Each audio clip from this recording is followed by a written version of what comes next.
Who could forgive the Chicago Bulls for not understanding the difficulty of what they aspired to? After all, they'd lost only 2 playoff games last spring and breezing to their first NBA title. And this year was supposed to be more of the same. Until the wrestling match with New York. The 2 losses to Cleveland. The blown leads against Portland.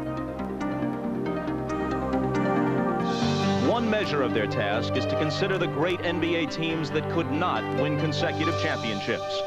For instance, the New York Knicks of Reed, DeBusschere, Bradley, and Frazier. They made the finals 3 times in 4 years, won 2 titles, but not back-to-back.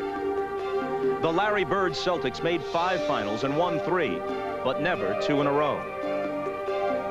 The Magic Johnson Lakers reached the finals an amazing 8 times in the 80s, but never dug in for a repeat until Coach Pat Riley threw down the challenge after they beat Boston in 1987. And I'm guaranteeing everybody here, next year we're going to win it again. Apart from these Showtime Lakers, the only other NBA clubs to repeat as champions were the Detroit Pistons, who immediately followed them, led by Isaiah Thomas and Coach Chuck Daly. The Minneapolis Lakers of George Mikan. And of course, the Boston Celtics of Russell, Cousy, Auerbach, and other legends too numerous to mention. And now it's Jordan and Pippen, and very importantly, Phil Jackson, who understands the place where NBA history connects to motivation and resolve. It's taken longer than they thought, but tonight, some exclusive company awaits them.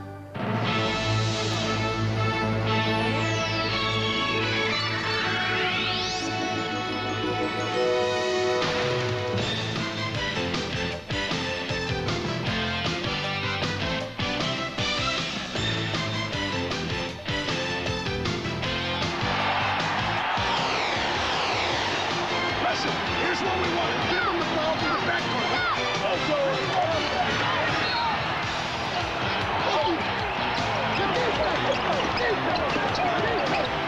Jordan. Oh, a spectacular move by Michael Jordan.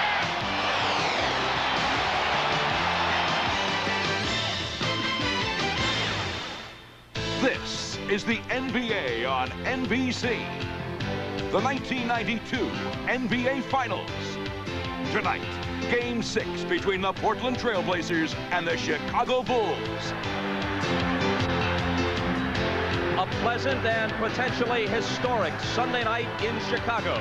The 243rd consecutive sellout at Chicago Stadium, and none of the 18,676 here expect to be back on Wednesday night. Instead, tonight, they look for the final affirmation of what 67 regular season victories and a tough but thus far successful playoff run have indicated. For the 2nd year in a row, this is the finest basketball team in the world.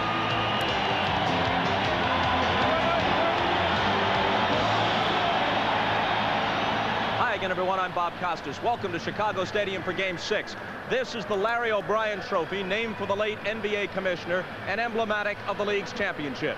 The Chicago Bulls get to keep it for another year with a victory tonight, or for that matter on Wednesday night, if Portland can force a Game 7. To deny them, the Trailblazers would have to accomplish one of the great turnarounds in basketball history. Because while they trail just 3 games to 2, the fact is, for the most part, the Blazers have been clearly outplayed.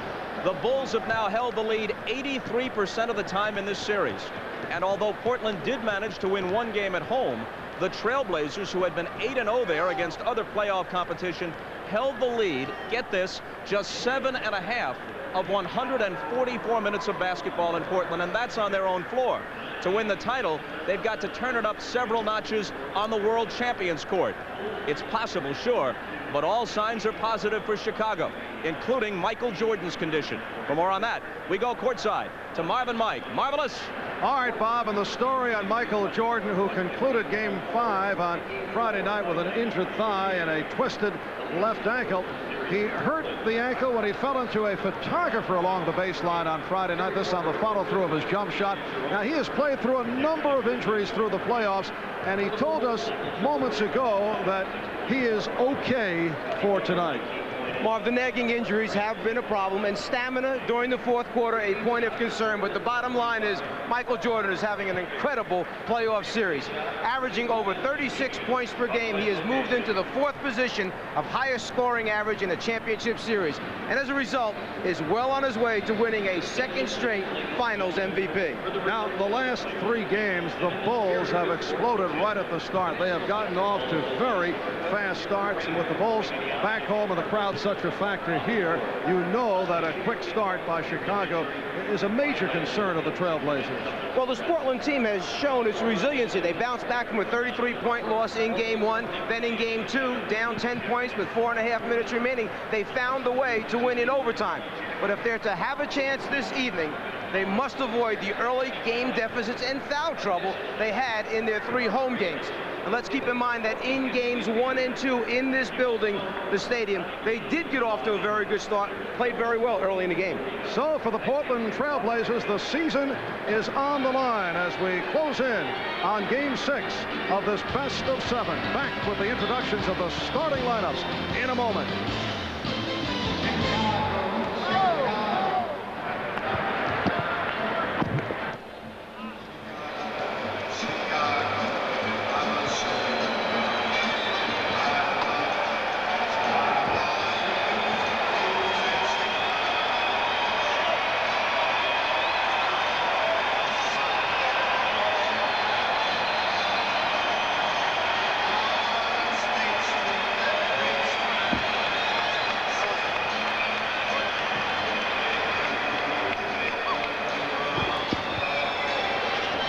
Yep.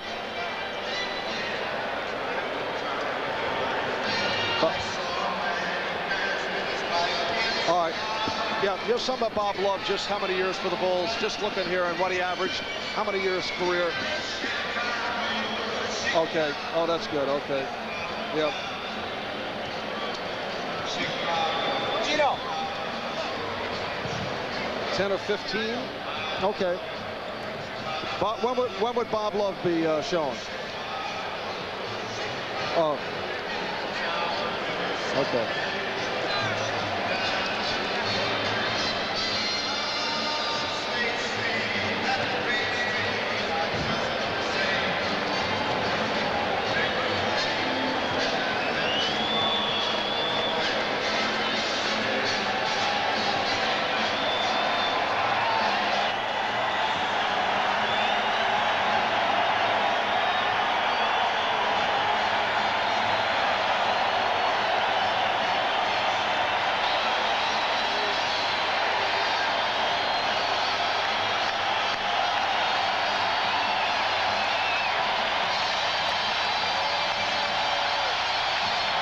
A beautiful 86-degree day in the windy city of Chicago, and indoors it is heating up.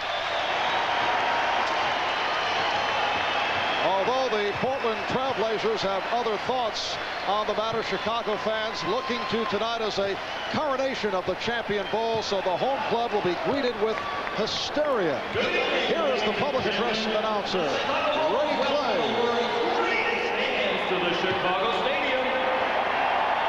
Tonight, Game 6 of the NBA Finals is between the Portland Trailblazers and your Chicago Bulls. Now for tonight's lineup. First for the visiting Portland Trailblazers, and forward from Maryland, 6'8" Buck Williams. The 6'7" forward from Los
is a stirring scene in Chicago during the introduction of the lineups. Now to a man who has made it back to the Midwest from his hometown of Portland after doing a nice job for the Chamber of Commerce. Here's Ahmad Rashad. Thanks, Bob. I also love Chicago. Now, you would think with all the pressure on the Portland Trailblazers that their locker room would be a little bit uptight. That was not the case. It was very loose. I talked to Clyde Drexler. He said the reason that we're so loose is we feel like this. We've only won 2 games in this series, but we have not played our best basketball. Hopefully we can do it tonight. In the other locker room on the Bulls side, the only thing they talk about, the only thing that was missing last year when we won the championship was we won it away from home. That will change. Not only will we win the championship here at home, we will also win it tonight. All right, Ahmad, and no team in NBA history has ever come back from a 3-2 deficit in the finals by winning the last 2 games on the road. The trailing team has come back 5 times to win in 7 games, but never with 2 road victories. And now for the ceremonial opening tip, receiving an ovation from the crowd.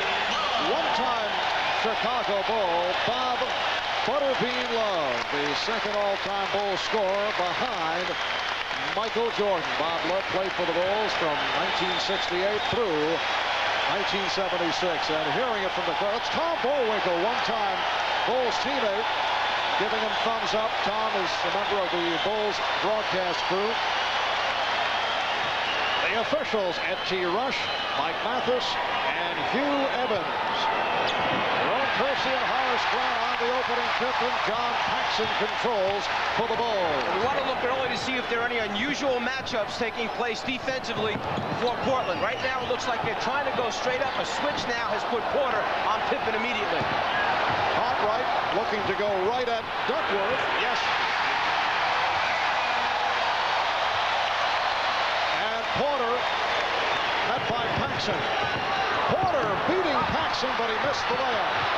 Rebounded by Duckworth. Well, Porter looking to get into it early, and he's called for the offensive foul. Terry Porter has struggled to get his shots. The other night, in Game 5, he went 0 for his first 6 before he was able to hit. And when you lose your confidence, you have a tough time making decisions. This should have been a pull-up right there, about the 10-foot marker. Pull up and shoot that in-between jumper. Cartwright was planted the entire time. And you recall the previous game, Game 4, Porter was able to manage only 7 shots from the floor. Pippen worked off the pick. Cartwright open. Drexler moves down. Portland trying to come out of the gates quickly to avoid the early deficits they had in the last 3 games and then stay out of foul trouble, the other point of concern. But the Blazers have opened up with some poor shots. Pippen had it broken up by Williams. And it will be Portland ball. Last touch by Pippen. The veteran official Eddie Rush making the signal one way and then realizing that he had pointed the wrong way. Enough presence, confidence, okay, and the fact that he's been around so long. You change it. You make it right if it's wrong and you have a chance to do it. Kersey played by Pippen. Goes to the alley-oop. Cartwright hits the floor and deflected it out of bounds. So the Blazers 0 for their first 5. You sit on the other side.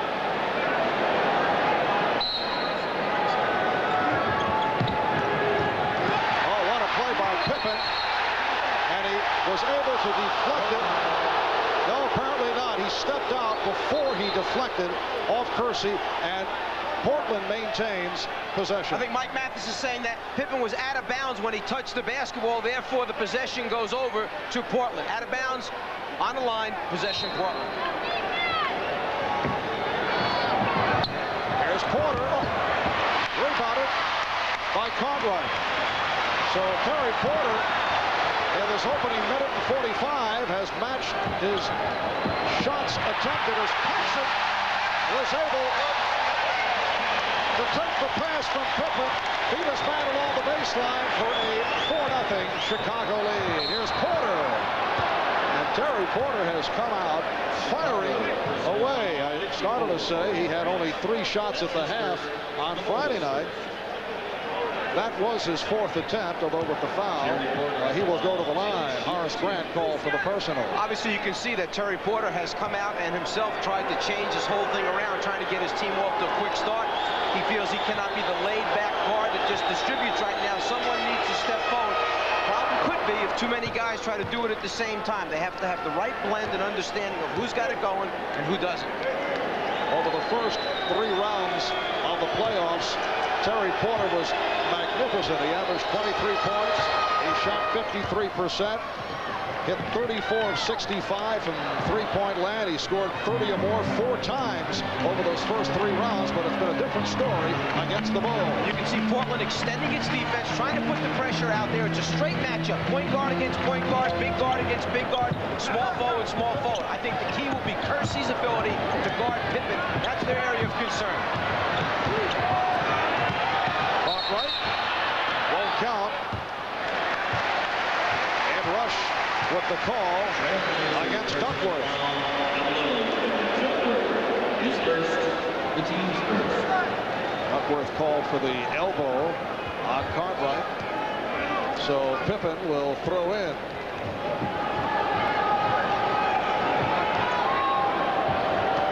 The Bulls 4 and the Blazers 2 were just underway.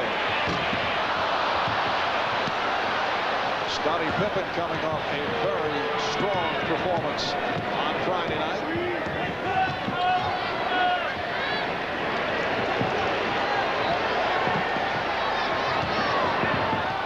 Kersey putting the move on Jordan. Kersey with the tip, and he's tied the game at 4.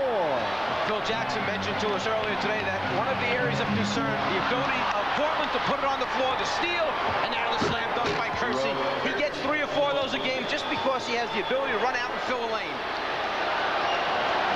And the Blazers take a 6-4 lead.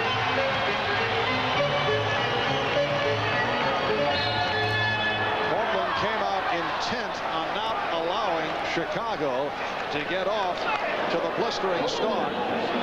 52. It's the extra effort and the athleticism of Kersey that enables him to, was it a bad shot off balance? Right, but then he corrects it by following it back up on the offensive boards. Portland foul was called on Buck Williams. Good defense by the combination of Kersey and Porter, but it's turned over by Kersey. It is a double dribble. As Jerome tried to bust out of the pack, after the deflection takes place, the good hands there by Porter gets a piece. Kersey comes up with the steal. Now, as he gets going, he takes it, picks it up, puts it right hand to left hand. You can't do that. Chicago scored the first 4 points. Portland the next 6. Here's Pippen, and he's tied the game at 6.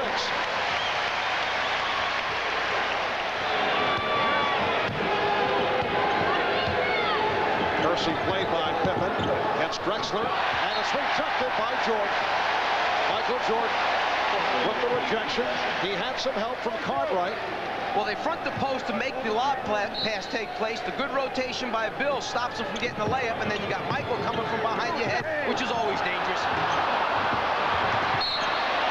It will be Chicago ball. When Michael's gas tank was running a little bit empty in those first 4 games down the stretch, we noticed that one area, blocked shots, he had 0 for the first 4 games. He picked up 1 in Game 5. Already he has 1 here in Game 6. And he was the number 2 shot blocking guard in the NBA behind Reggie Lewis of the Boston Celtics. And we get the whistle. The ball deflected out by Horace Grant, according to Ed Rush. Portland has opened up, hitting only 2 of 11 from the field. Kersey rebounded by Duckworth. So Portland leads by the score of 8-6. Turnovers and rebounds, 2 key figures that have stood up each game the two areas that Portland will try and concentrate on. Reduce their turnovers, get on the glass. Michael Jordan yet to attempt a shot. Shot clock at 4. Eludes the double team. And again, Portland on the run. The Bulls able to get back. Drexler stopped by Paxson, and then Jordan able to hustle it back. The Chicago defense is always swarming, so when you turn your back for a second, somebody else is coming at you. And Drexler stumbling threw it away. The Bulls take a timeout. A shaky start by both teams. 5 minutes gone by.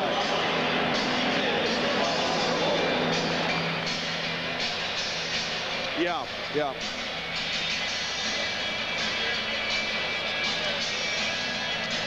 No, I won't be able to explain it. Maybe coming back. Oh, you can't do it, huh?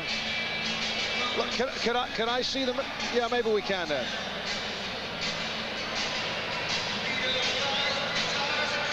Yes.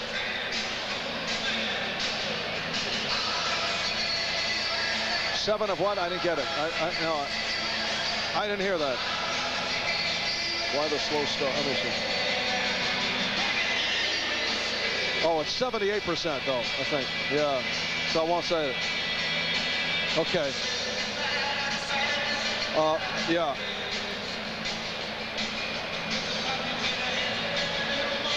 It's typical for our team to start slow. Clyde is a guy that kind of gets a feel for the game and gets going as the game. Yeah.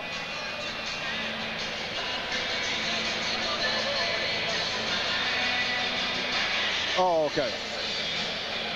Yeah, okay. Yeah, that's fine. Yeah, let's do it.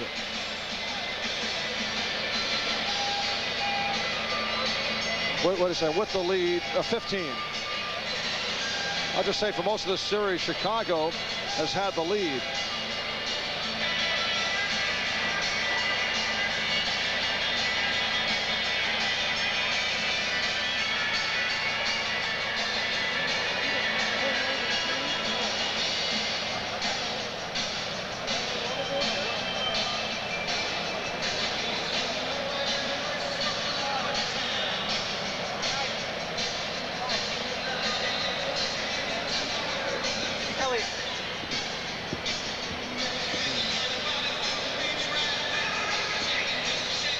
For most of the series, Chicago has had the lead. They have dominated in this department, as you can see by the numbers. Now, the last 3 games, Portland has started very slowly. We talked about this with Danny Ainge and asked why the slow start. It's typical for our team to start slow. Clyde is a guy that kind of gets a feel for the game and gets going as the game goes along. I think in contrast to that, the Bulls, Michael is the type of player that, similar to Larry when I played with Bird in Boston, likes to come out right from the get-go and get going and then kind of coast through until he's needed again. And I think it's just a contrast in styles, and it's really hurt us. It's interesting how the great players can pick and choose which way they would like to come out to start a game. Earlier, when we spoke to Michael before the game, he had mentioned that tonight he does not want to come out real strong as far as scoring. He'd like to get his teammates involved and then pick and choose his spots in the beginning when he wants to try and score. Well, he's attempted only 1 shot. Came up with that blocked shot a moment ago, so he is, as they say, letting the game come to him. 6:53 remaining. In this first quarter, it's Portland 8 and Chicago 6. Portland wanted to concentrate on rebounding. Right now, in the early going, a 9-2 advantage on the glass for Portland. Duckworth with 5. Jordan slicing through, and he drew the foul. He was met by Duckworth, and he put the move on him. Duckworth called for his 2nd foul. But Michael, with the terrific crossover move right to left, he's just too quick for the big man to come out and try and play him. Duckworth. Now Quentin Robinson replaces Kevin Duckworth, who was called for his 2nd. That was called a non-shooting foul. Kevin Duckworth had 5 rebounds here at the start. And the foul called on Cartwright. Offensive foul. Cartwright attempting to set up, looking for position against Robinson. And in the process, he picked up his first foul. And they don't want to let the offensive man hold. The right arm right there holds Robinson so he can't come around and defend. Robinson went short, but Kersey is right there. A strong start for Kersey. Blazers 10, the Bulls 6. Let's go back to game one, the blowout here when Chicago took the Trailblazers apart. Only 25 minutes of playing time for Duckworth because of early foul problems. Only 18 minutes for Buck Williams. They have to stay out of foul trouble. Cartwright working his way in. And will be Portland ball. When the Bulls saw the matchup of Cliff Robinson against Bill Cartwright earlier in the season, they felt they did not try to take advantage as much as they should, so they're looking for Cartwright here. Meanwhile, Robinson from the outside. Cliff Robinson, 3 games ago, struggled at 2 of 11, then bounced back with a good one in game 4, 3 of 4 the other night in Portland. Pippen off the board, and able to cover. Blazers lead 12-8.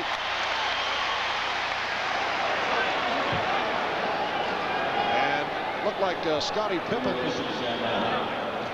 took a shot under the nose. And there is blood on his uniform. The officials are checking to see if there is an open wound, open cut. According to the NBA rule, they must stop the game. He must come out of the game.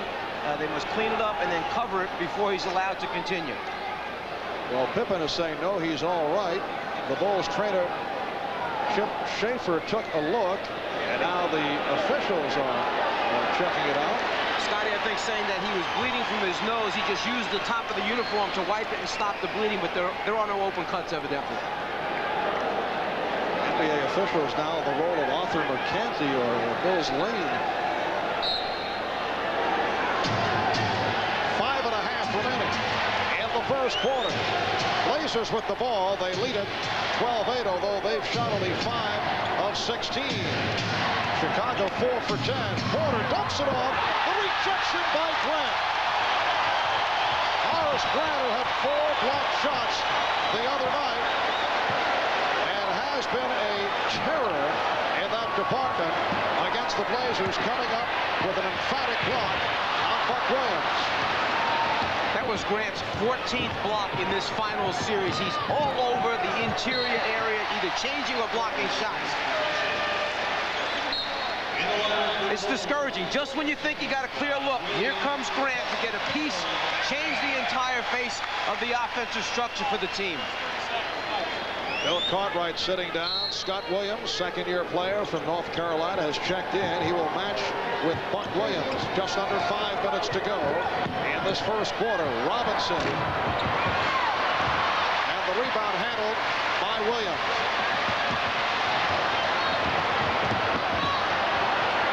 Paxson for 3.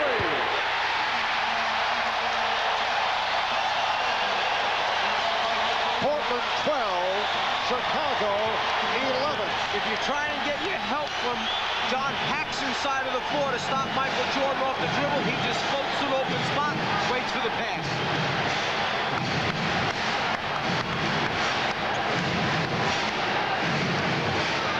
Shot clock at 3. Porter with a force, and he hit it in through the foul. Terry Porter had to hoist it up with the shot clock dropping down. Paxson commits the foul, and Porter will go to the line. Well, you said it. With the clock running down, Porter knows he has to get it off. Paxson right there getting a hand. The foul takes place on the wrist. Perhaps this will be the thing that gets Porter off that tough shooting stretch he's been involved with. 3-point play for Terry Porter. It's Portland 15, Chicago 11, as we come up on 4 minutes remaining in the first. Offensive foul on Jordan. That's his first. Well, the officials are not going to let Michael Jordan get away with anything extra. It's the left hand holding Clyde's wrist so that Clyde can't move his feet. Clyde calls it, the officials call it. No extra advantage for Michael Jordan. Not that he needs any. Very quiet start for both Jordan and Drexler. Now Grant switches off to Drexler. Shot clock at 5. Drexler changed his mind. Porter has to force again. That's an air ball, and it's a 24-second violation. It's tough enough in the NBA to get a good shot with the shot clock running down on the 5. But against Chicago's defense, with the quickness and size that they have, when you pass the ball back and forth with 5, 4, 3 on the 24-second clock, nearly impossible to get a good look. Pippen lost control, but was able to recapture.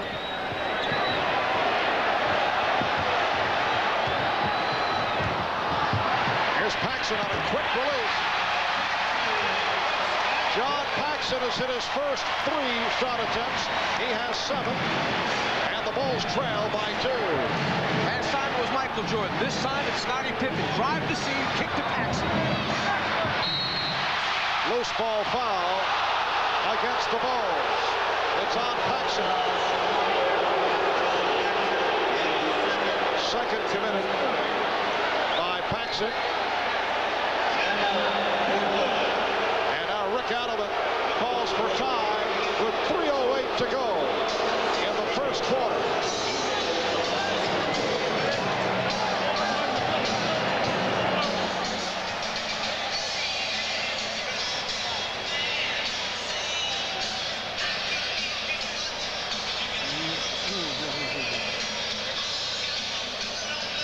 It's a bad look. If we could get a little earlier. Well, that's good. 3s, yeah. Yeah. The other one shows his body actually banging into him.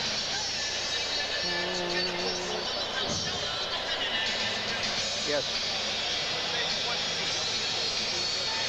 On what, Ben? Yeah, we can. We can. You want to show Jordan driving first? Or just Pippen driving? Which one do you mean?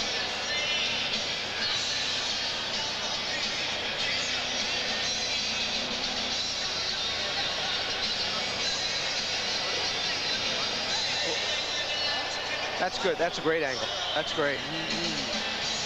So what? Just the replay?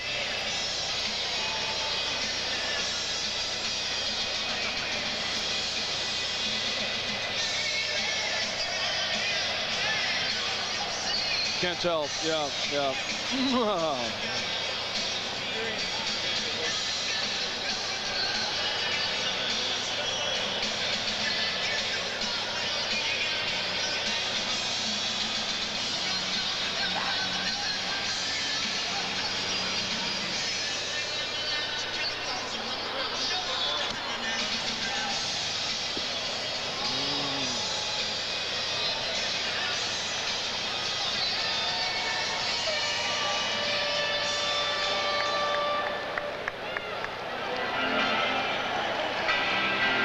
Knocking out 2 jumpers in the offensive end. Paxson a little over-aggressive going for the rebound. The body contact to Porter. Personal foul, number 2 on Paxson. B.J. Armstrong reports to the scorer's table. He will replace John Paxson on the floor. And Paxson has had the hot hand, 3 for 3, including a 3-pointer, 7 points. In this series, he's knocked down 7 out of 15 from 3-point land. Here's B.J. Armstrong coming on. So Jordan and Armstrong in the backcourt for the Bulls. Scott Williams up front with Scottie Pippen and Horace Grant. 3 minutes remaining in this first quarter. Jordan with the interception. The Bulls trail 15-13. 4th turnover in this first quarter for Portland. And Jordan is fouled. Because Chicago anticipates so well, in particular Michael Jordan, the passing lanes are most dangerous. You have to be sure before you pass the basketball. Crisp, short passes. Clyde Drexler, who was in foul trouble throughout the game on Friday night with 4 in the first half, was called for his first. Again, a non-shooting foul. Now Jordan posting up Drexler. I played him well. Jordan passed on the 3. Finds Grant. Oh, what a play by Horace Grant. And he's tied the game at 15. And Danny Ainge had mentioned to us earlier that one of the problems with double-teaming Jordan on the perimeter is that he hangs in the air so long, you just don't know where he's going to drop the ball off at the end. Robinson, yes. Robinson. Cliff Robinson with his second field goal. He has 4, and the Blazers lead at 17-15. Now Jordan being played by Kersey.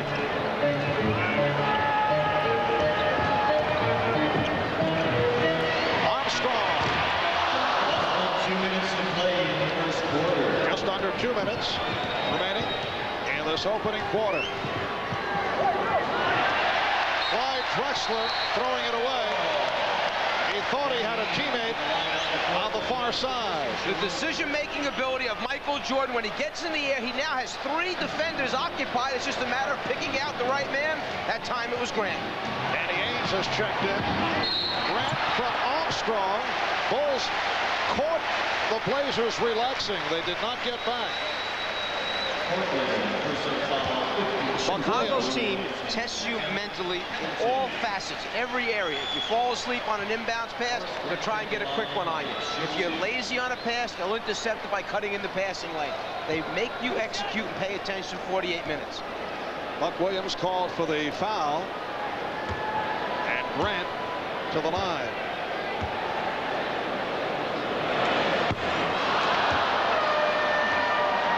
And now Kersey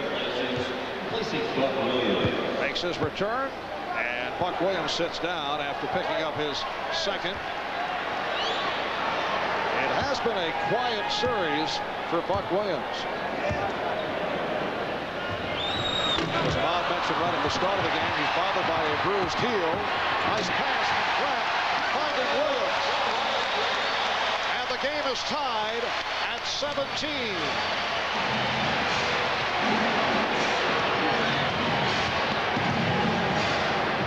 Here's Robinson. Good setup from Porter. Blazers lead 19-17.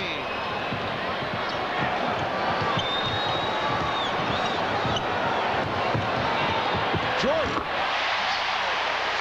And that is his first field goal. Bulls and Blazers at 19 apiece. Kersey able to penetrate. 8 points for Kersey.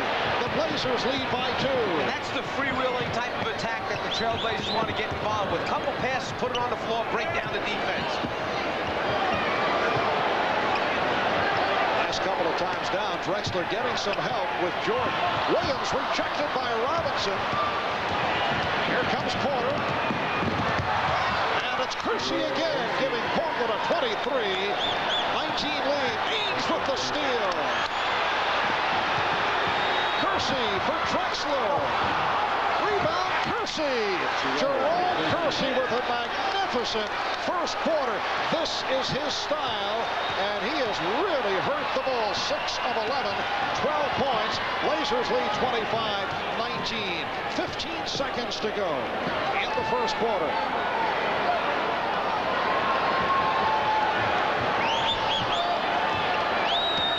Down to 5. Jordan. And it will be Blazer ball with 2 seconds remaining.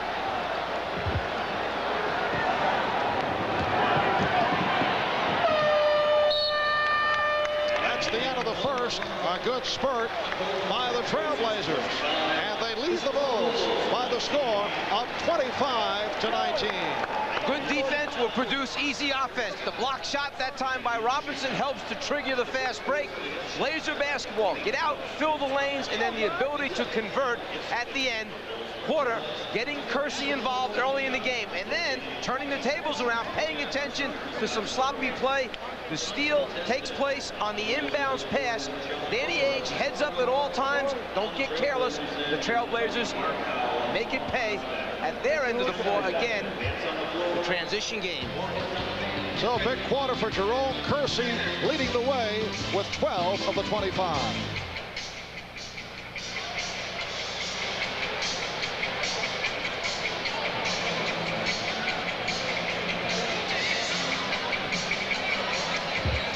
Yeah, that's right. Yeah.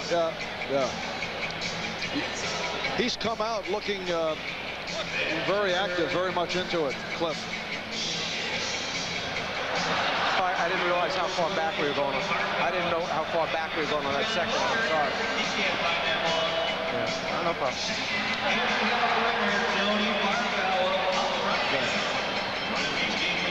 You waiting? No, I was talking. No, I didn't. Bet you $100. Yeah. Okay.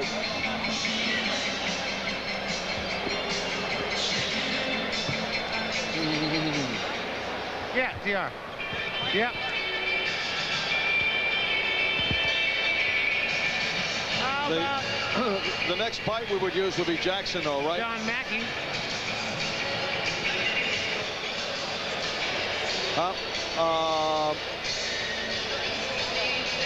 Yeah. Okay. You gonna come back with us?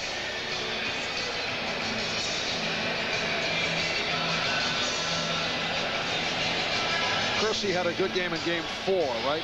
Yeah. 21 Billy points. Joel. 21 points, 4 rebounds.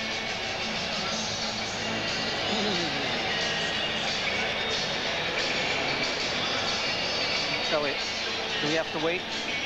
Do we have to wait to show that stat to make it? See this? See this? We'll do it. But they have to have a point of reference, don't they, Mark? Said they've led 78%. I mean, you want to review that and then we can come to this? We showed it before, though. I We know. showed that.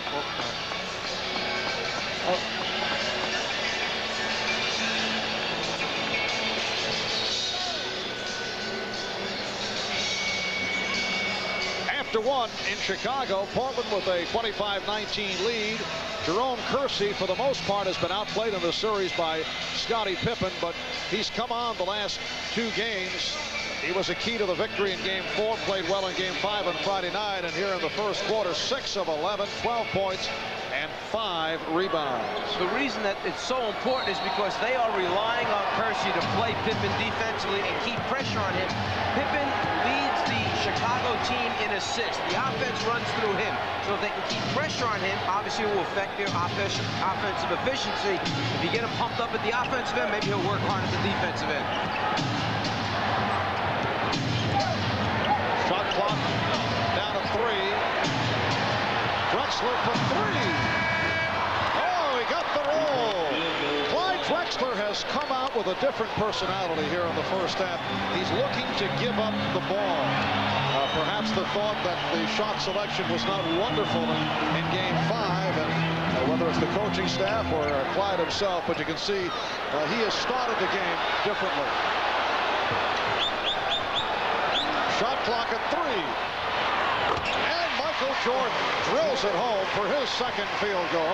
He has 4. Blazers lead 28-21. I think that's the way Clyde wants to play, Michael. Challenge him a little bit, but back off so you don't get beat with that first quick long step. Make him make some jump shots before you come out and really get up tight on him. Oh, pretty pass off the dribble by Robinson. Cliff Robinson with a good start. Blazers lead by 9. So that stat earlier, the Chicago Bulls during the course of this series have led for 78% of the minutes played coming into tonight. Jordan rebounded by Cartwright, had it knocked away, and the Blazers are back on it. Well, in the first quarter, Portland trailed for only 2 minutes of the 12. Here's Drexler passing the 3. Drexler on the tip.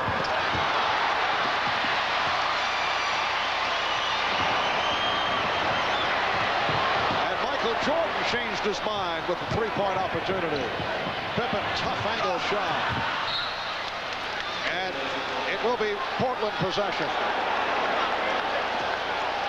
Clyde Drexler with the 3 gets the real good roll. This thing grabs the rim, finds a way to get back in again. He'll take it anyway. Just so long as Clyde knocks him out, it will open things up on the interior for this Portland team.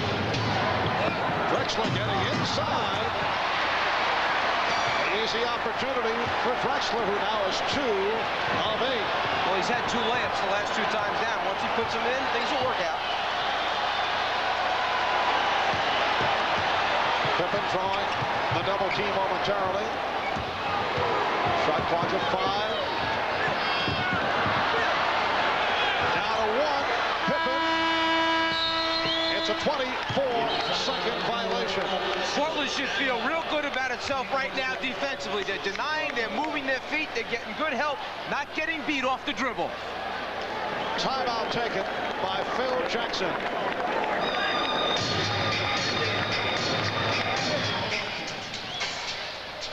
You know what? He's sitting about halfway to heaven. Yep. And he Maybe also a 15 if they made it has late. a bad stuttering problem. 2 by Clyde and 1 that whoever else missed. What are they three-point shooting? Yes. Right here, Mark. Yeah. Yeah. So. Here, Mark. 3-point shooting. I got it. No, I mean for today. 8. Oh. Yeah, I know. They're 8 for 45. 17%. And what are they today? 1 for 2.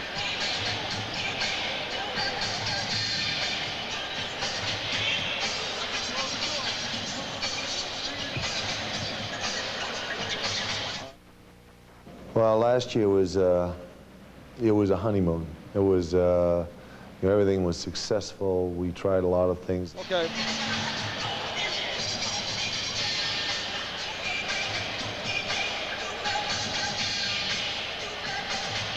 Yeah. Yeah. Okay, you mean, when will you do that? Okay, yeah, that's good. But this is just a 12-second lead to Phil, right? Okay. No. 11. Thank you.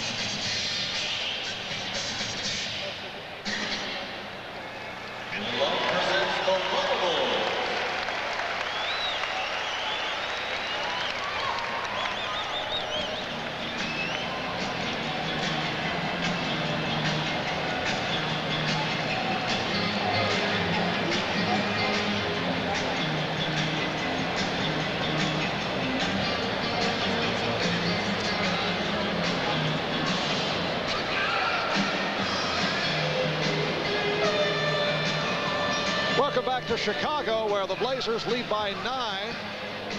Early in the second quarter, there's Phil Jackson in his 3rd year as coach of the Bulls.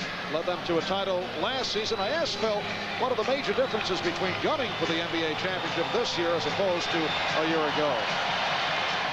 Well, last year was it was a honeymoon. It was you know, everything was successful. We tried a lot of things that were unique and special, and they just seemed to all work. It was a kiss of you know, the beloved almost. This year's has been, honestly, it's been a journey filled with travail and pitfalls and you know, carping and little things that are going on, and it's been tough. It's been a real hard road. Yes, it has been a very difficult run for the defending champions through the playoffs. Extended to 7 by the Knicks, 6 on the Cavaliers. Kersey with the intended pass to Williams. And the ball goes back to Chicago. So Buck Williams back on the floor. He's playing with 2 fouls. He's matched with Horace Grant. 3 minutes in, second quarter. The Blazers lead by 9. Michael Jordan sitting down. So Scottie Pippen, running the club, is able to hit on his 3rd field goal. He has 6. And it's Portland 30, Chicago 23. Bobby Hansen replacing Michael Jordan. And Hansen is guarding Ames. Kersey got the step. He has 14 points. Jerome Kersey, in his 8th season out of Longwood College in Virginia. He's become one of the most physical, explosive, small forwards in the NBA. And Hugh Evans with the call. It's a pushing foul on Danny Ainge. With Chicago going over the top, Pippen winds up high side. It gives Kersey a chance to put it on the floor baseline and then splits the next defender rotating over. Will Kersey, another successful example of Portland going after the terrific athletes, even if they're raw. And Kersey has certainly come a long way from Longwood College in Virginia. Pippen for 3.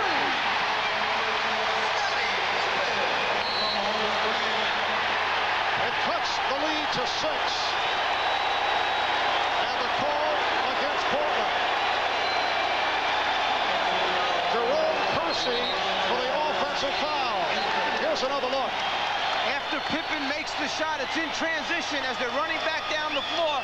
Kersey trying to hold Pippen up and then delivers the forearm. Not going to get away with that. And Rick Adelman looking to settle things down. Takes Kersey out. Duckworth checks in. So Kersey with 14 points, 6 rebounds. He has been able to ignite the Trailblazers in this first half. That three-pointer by Pippen is first of this series. He missed his previous 6 attempts. Caught right, yes. It's Portland 32 and Chicago 28.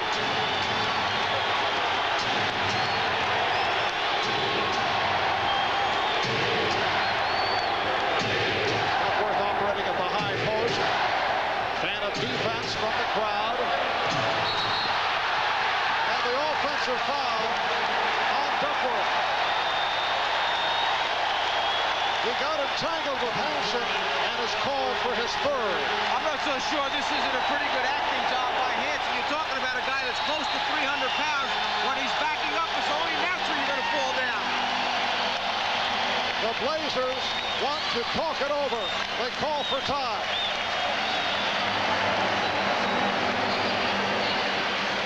TR. Tommy. Yep. Tommy. When Kersey came out of the game, he was walking towards the bench.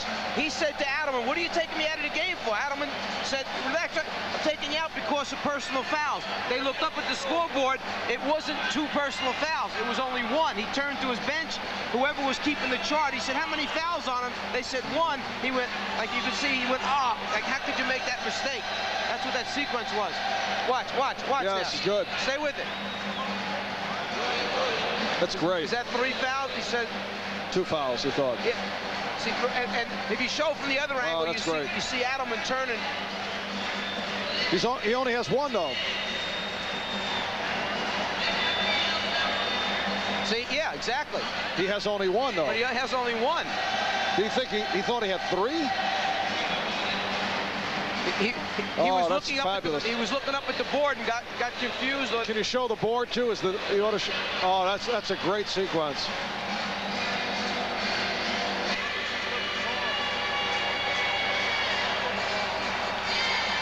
How many points for Kersey? Points. Kersey. Yes. How many times are we going to do it? Let me talk for a second before you start it, okay?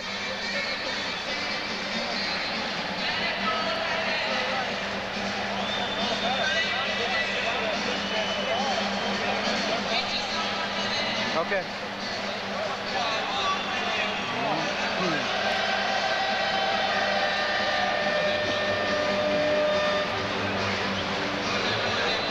A few moments ago, Jerome Kersey was on a roll. He had scored 14 points, but then he committed a personal foul. As he came out, he questioned, "Why are you taking me out?" Rick Adelman said, "It's 3 fouls. Personal fouls are a problem. We got to get you out." Then when Rick checked back with his bench and they checked their stats, they realized that Kersey actually had only 1 personal foul. In looking up at the scoreboard, there was misinformation up there. Adelman read it the wrong way. Kersey was taken out of the game. As we come back to play now, Kersey's on the floor. Yes, Jerome Kersey with only 1 foul. I thought was that perhaps he was taking him out to settle him down, but he thought he had 3 fouls on him. So Kersey, as you say, is back. Chicago in the midst of a 7-2 run without Michael Jordan over the last minute and 59. You know, going back to that situation, it probably was a good move that he came out of the game. Get him relaxed, settle back down again after that foul that he had picked up on Pippen with the elbow. Now Drexler being guarded by Hansen. Kersey met on a switch. Drexler. Loose ball foul. Called on the Bulls. Let's go over to Ahmad. All right, Mike and Marv. Part of that confusion was that Mike Sheminsky, the trainer, was not keeping a correct count of how many fouls that Kersey had. Rick Adelman extremely upset at Sheminsky. All right, and here comes Michael Jordan for Bobby Hansen, who committed that foul. 6:40 remaining in the first half. Marv Albert with the czar of the telestrator, Mike Fratello, and Ahmad Rashad. Drexler, he was pushed. The problem with the Portland offense at times is that with their passing game motion offense, it becomes very congested. The spacing is not good. As a result, you try and make passes in close quarters. Too many bodies. You have 6, 8 bodies all in the paint area there. It makes it tough to see, deliver, and catch, and then convert at the end. Drexler to the line. He was pushed by Grant. At one point in the series, Clyde hit 28 straight. At the free throw line, he's off to a slow start. As you can see, only 2 of 9 from the field. 7 points for Drexler. It's the Blazers 34 and the Bulls 28. It's a deceiving 2 for 9 though, because he's had some real good shot opportunities, which normally he's going to make the inside layups.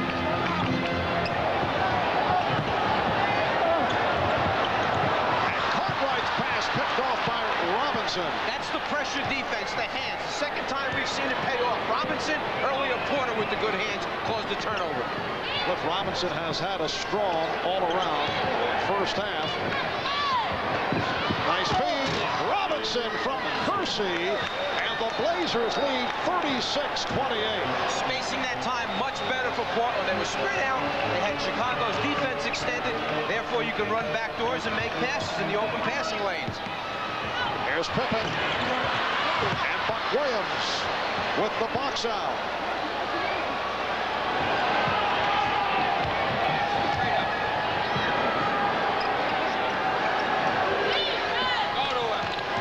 Here's Porter for Robinson. Drexler passed on the 3. And it's rebounded by Jordan. Picked off by Porter. 2 on 1. Jordan back. Drexler goes right at him. Blazers with their biggest lead of the night. Terry Porter back in transition defense. Porter 2 on 1. Played the middle linebacker role. Eyes seeing the whole floor. Anticipated the pass and then went and picked it off.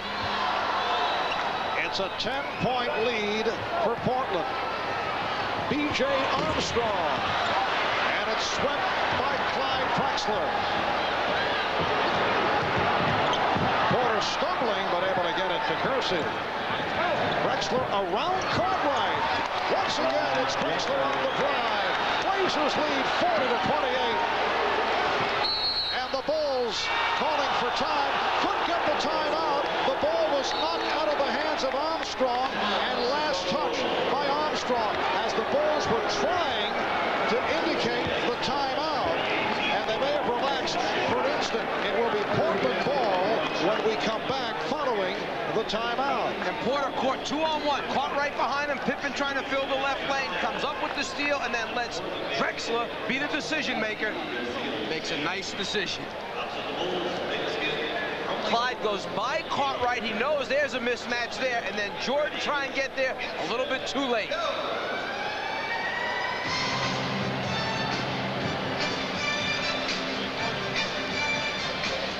What happened was it's a small thing you do when teams are trying to call timeouts.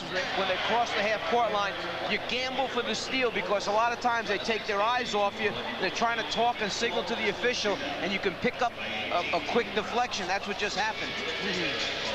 Yeah, he should come back with this. Is Bob coming up next? So Armstrong lost it.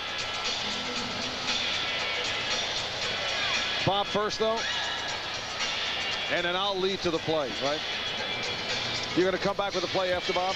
Hey, Tommy, is there any way of showing Phil Jackson from one angle, signaling for the timeout, and then go to... Oh.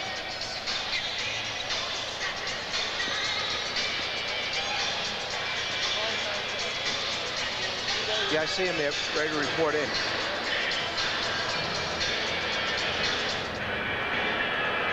Yeah, see, he was up there to report in, then he knew Phil wanted the timeout, so he was on his way back.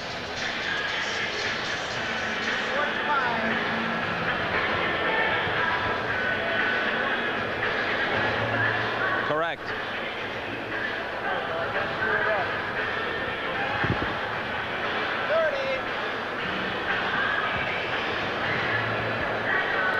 crash landing.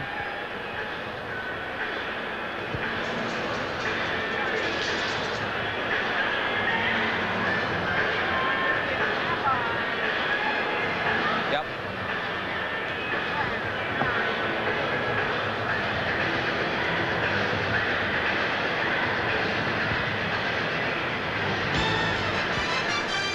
Bob Costas back at Chicago Stadium. Now, coming up on the Prudential Halftime Report, we'll be joined live by two of the NBA's best coaches, the Knicks' Pat Riley and the Nets' new man, Chuck Daly. Both have a first-hand knowledge of what Phil Jackson is trying to do this evening, win back-to-back NBA titles for the Bulls. Riley, of course, did it with the Lakers in '87 and '88, and Chuck Daly's Pistons turned the trick the next 2 years.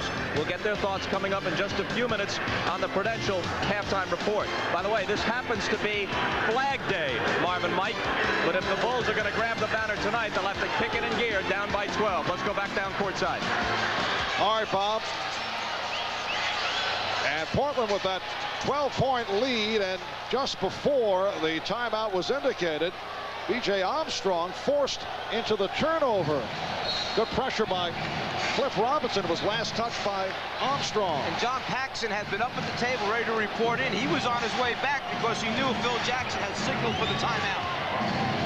Chicago, with Jordan sitting down getting a rest, outscored Portland 7-2. And one of those oddities with Michael back on the floor, Portland has unleashed 8 straight points, making 10 in a row. Yes, and it counts. Buck Williams with the strong drive, fouled by Scott Williams, and Buck will go to the line. You don't associate Buck Williams and putting the ball on the floor from the top of the circle, taking it to the basket, but he had the step, put it down with his left hand. Good concentration and conversion. Buck Williams on the line for the first time.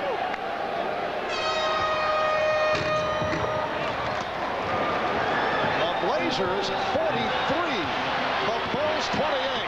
Portland playing for its playoff life. And they've jumped in front by 15, hoping to tie the series at 3 to force a 7th game here in Chicago on Wednesday. The Bulls seeking to wrap it up. Pippen rejected and fouled by Kersey. Well, the defense is swarming right now for Portland, and with their athleticism, they have the ability to change and block shots. That time, the block was good. It was the left hand in the back. That's where the foul was called. An 11-0 run overall by the Blazers. And that now is number 2 committed by Jerome Kersey. Pippen to the line for the first time. Scottie Pippen picking up his free throw shooting after he had some difficulties in game 4.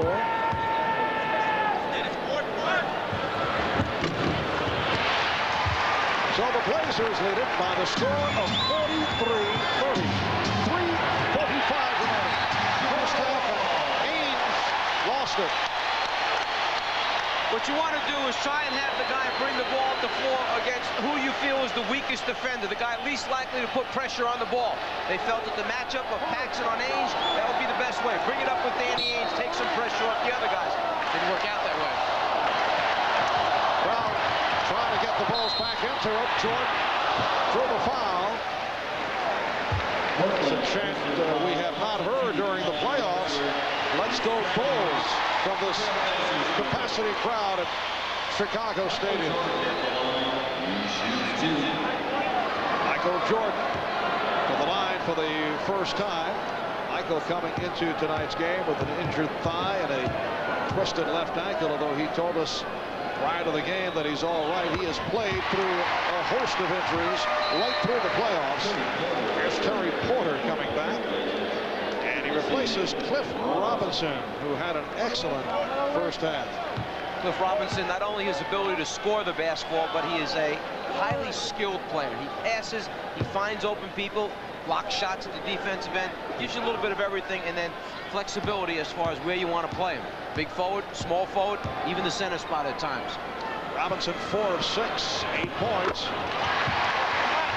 Portland 43, Chicago 32. Chicago now extending its defense with their trapping defense. Grant up on the ball. Portland wants to attack this for scores if it can. Porter giving the three. Terry Porter with the three-pointer. Portland so successful during the course of the regular season and the earlier rounds of the playoffs from three-point land, but they have had a horrendous time of it in this series. Today, though, they've hit 2 of 3 from downtown. Michael Jordan has 8 points, and the Blazers now lead 46-34. Prior to today's game, they were 8 for 45 in this series, just over 17% from the three-point line. Drexler trying to save it. Jordan able to recapture.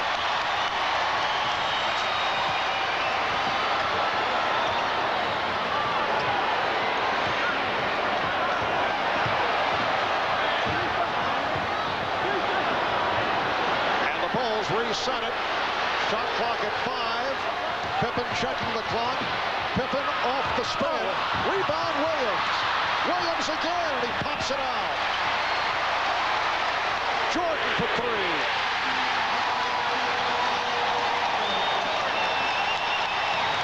You're not going to believe this when I tell you, but he really didn't shoot that one well. It wasn't the kind of look that he wanted. It was more of a line drive type shot than his normal walk behind the three-point line. So the Portland lead is now 9. They've led by as many as 15. Terry Porter.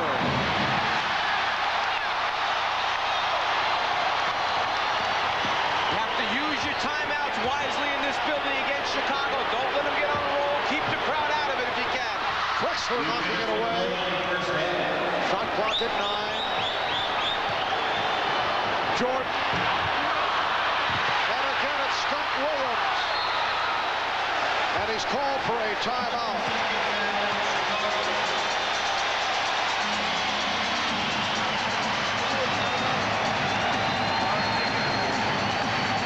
Well, ball up on the glass, and Scott Williams, a big, wide body, keeps it alive and then kicks it back out deep. Michael Jordan calls for it and says, I'll take it from here. Shoots a line drive 3, knocks it out at the bottom. And again, the big, wide body on the glass with the good hands, giving Chicago second chance opportunities. Surrounded that time, he decided to utilize the 20-second timeout and save what could have been an errant pass. 5 rebounds for Scott Williams, 3 from the offensive glass. 1:50 remaining in this first half, and Portland with a 46-37 lead. The Blazers led by as many as 15, but Chicago has turned it off a 9-3 run. Now the Blazers have called for a 20-second timeout. This might be a good opportunity to take Porter and put him outside on Michael Jordan. Jordan's gone by Drexler the last couple of times off the dribble. Perhaps Clyde a little bit fatigued right now. Take Clyde, put him down against Pippen, who's not as quick off the dribble as Jordan. Play Porter on Jordan, play Drexler on Pippen to change the matchup, give a guy a chance to catch his breath. You mentioned right at the start that Michael Jordan is having one of the remarkable playoff series of all time. Clyde Drexler has had his ups and downs, although he's averaged 25 a game. But the stats can be deceiving. For example, back in Game 5, he did score 30 points, but he did not shoot well, and his shot selection also certainly could be questioned. Scottie Pippen, rebounded by Clyde Drexler. Drexler, though, has sparked his Blazers the last couple of minutes now from three-point range. Rebounded by Grant. 3-on-2. It's Pippen kicking it out to Paxson. Rebounded by Pippen. Now Jordan for 3. Yes!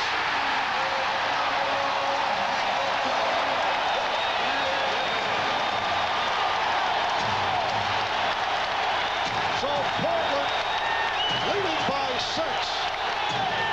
The Bulls in the midst of a spurt. Terry Porter able to answer. Looks like the stroke has returned for Porter. Remember, when you take long perimeter jump shots and they're not going down, you get long rebounds off the rim. And with this Chicago team, they run out so well, you want to try and control that. Take high percentage shots, particularly when you come in shooting at 17% from the three-point line. Scott Williams to the post-up move. second field goal off the good fake, and he's brought Chicago within 6 with a half-minute left in this first half. Nice pass from Drexler, and he's fouled. Scott Williams called for the foul on Buck Williams. An excellent look that time by Clyde. Williams had turned his head for a split second, lost sight of Buck Williams as Buck ran the backdoor move. Little pump fake, ball fake to get him in the air, and then the contact on the arms. Scott Williams hears it from the crowd as Clifton Livingston checks in. 4 points, 5 rebounds for Scott Williams. Coming up on the Prudential halftime report, we will hear live from the two coaches who most recently won back-to-back NBA titles. Pat Riley, who did it with the Lakers in '87 and '88, and whose Knicks took the Bulls to 7 games this year. And Chuck Daly, who won consecutive championships with the Pistons in '89 and '90. They'll join Bob Costas and Quinn Buckner. Coming up on the Prudential halftime report. Chicago will use its opener spread set. Let Michael Jordan try and break down Clyde Drexler off the dribble. If they come in double team, they'll have Paxson spotting up, they'll have Pippen spotting up, and then send Grant and Livingston to the glass. Portland trying to get the ball out of Jordan's hands early. Drexler poked it away. Jordan got it to Paxson for 3. Rebound Pippen, and he drew the foul as time runs out. Pippen was hacked, and he will go to the line. The foul committed by Kersey. That is 3rd. Zeros on the clock. No time remaining. And Pippen to the line. He is 2 of 2 from the free throw line. 76% for the season. And the officials are waving the players off the line.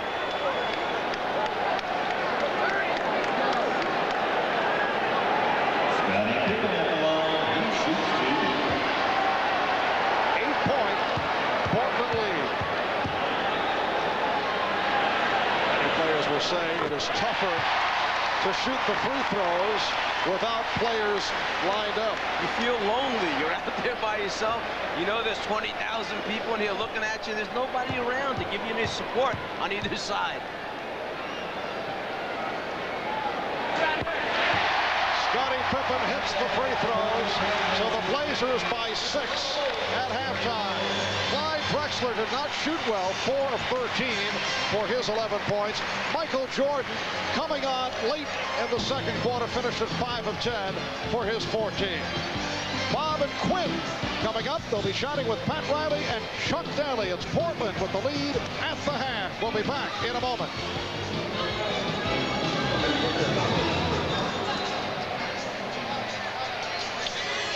TR? I don't know.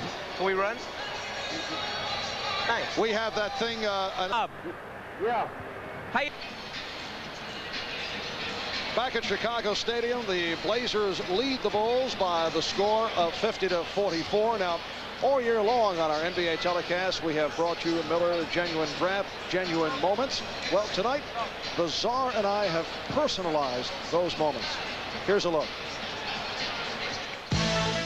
Miller Genuine Draft presents Genuine Moments of the NBA Finals. It is a vision, and here comes Willis, and the crowd is going wild. 20 years down the road, 25 years down the road, I'll be sitting somewhere in some lake fishing, and I would have to say to myself, boy, you know, I wished I had played that night. I wasn't gonna let that happen, because that was my moment. Reed played with courage as he lifted the Knicks to their first NBA title. Mark, one of my favorite moments was in the 1980 finals when Magic met the Doc. In Game 4, Julius Erving introduced us to the move. It was an incredible acrobatic performance that left our broadcast colleague a bit stunned. My mouth was like, and I looked at Coop, he looked at me. And I said to him, I said, Coop, you think we should maybe ask him to do it again? Magic had the last laugh. The rookie played center in Game 6, scored 42 points, and led the Lakers to their first of 5 championships in the 80s. finally, Czar, you remember last year.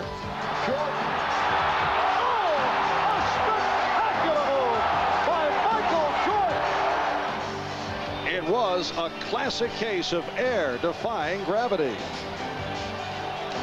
I think that's got to be the most incredible shot I've ever seen. I mean, the hang time on that, I give that a 10.10. Looking back at some of the major moments in NBA Finals history. We'll be back with our second half after this.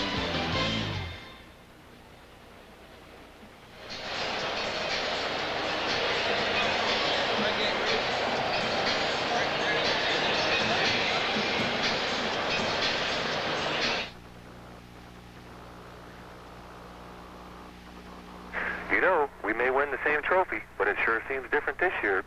Back to the job at hand. The Blazers had to fly here anyway, so they'll try to extend it. And of course, our history this year has been win one, give one. If our backs aren't propped up against the wall, we just haven't responded. However, everyone knows this will do it. The clincher, the World Championship game. Yeah. Yeah, it is blowing up, yeah.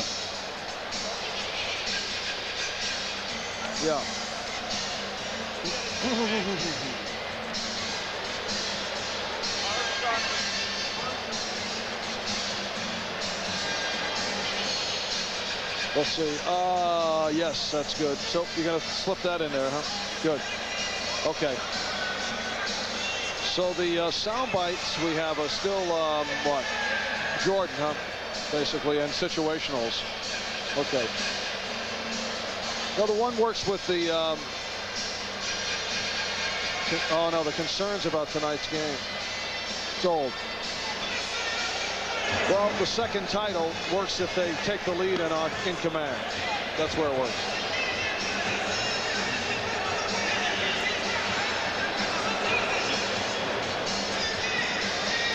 Portland led at one point by as many as 15. Chicago ended the second quarter with a 16-7 run. It's a 6-point lead.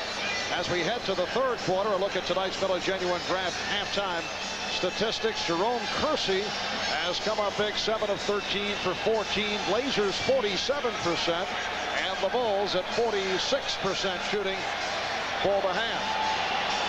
Cliff Robinson coming off the bench for Portland supplied a number of things, not only scoring on 4 of 6 from the field, but he added his passing ability, found open teammates, and then a big block shot, which led to a fast break score.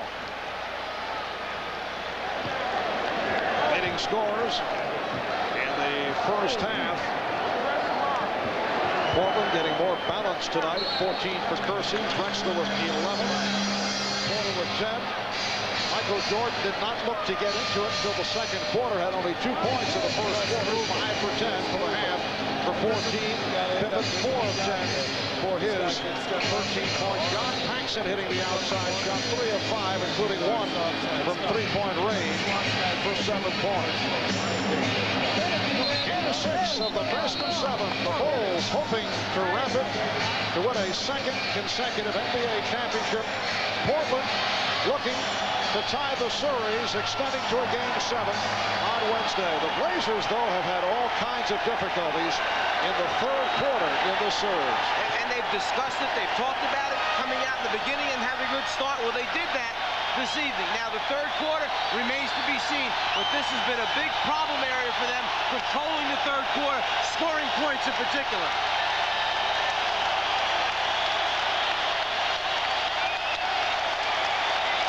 Crowd here at Chicago Stadium roaring its appreciation as the Bulls take the court.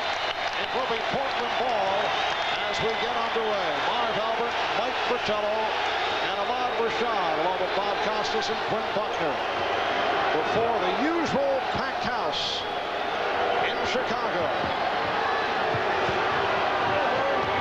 Kersey looking for the jumper. Now Porter works down low on Paxson. The pass not handled by Buck Williams. That's That's the second time that a quick pass has gone through the hands of Buck Williams. Either Buck's got to get those hands up and be ready, anticipating, or got to stop trying to throw him those, thread the needle type passes. Paxson and Jordan at the guards. Grant, Pippen, Cartwright up front. Drexler jumping out for the steal. Drexler in the open floor, finding Kersey. The crowd looking for an offensive foul as Paxson took a shot and a timeout called by Phil Jackson. Terry Porter doesn't even realize that there is a ball bouncing behind him after the deflection takes place. Clyde gambles and goes around baseline side. Terry turns just at the right moment. And here is where Chicago wants an offensive foul call, but the officials let it go. Kersey converts. The defensive pressure and steals at the end of the first half, 5-2 in favor of the Trailblazers. They know if they pick up their steals, it's going to let them get out in the transition game, which is their strength. So Portland leads 52-44.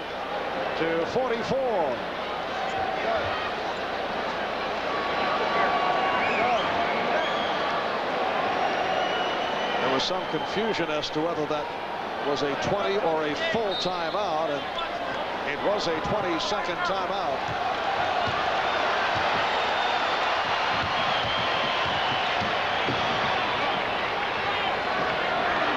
Pippen being played by Kersey. Pippen for the three-pointer. And it's rebounded by Buck Williams. Gets it down to Kersey. Kersey on the follow. And it will be Chicago ball. Is that the fourth layup this game that Portland has had right at the rim, and just they haven't been able to convert? And credit Chicago also for hustling back and not conceding the score. Minute and a half gone by in the third. Cartwright lost it off his foot.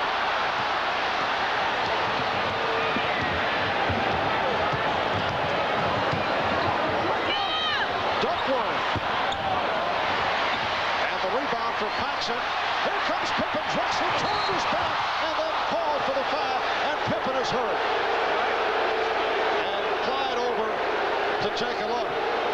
That whole thing started because of the court balance of the Trailblazers. You had Duckworth outside shooting a jump shot with a guard trying to rotate to him.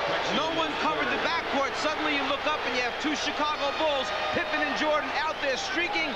Drexler trying to recover and get in front way too late. Pippen, who had back surgery in the offseason, lands on that bad spot. Clyde Drexler, very concerned, went over to check it out. Scottie Pippen indicating that he's all right. The foul on Drexler, his third. Pippen is 5 for 5 from the free throw line. He has 14 points. Portland leads by 7.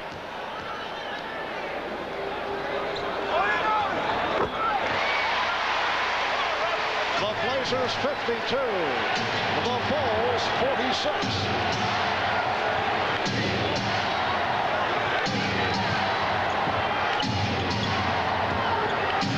Porter for 3.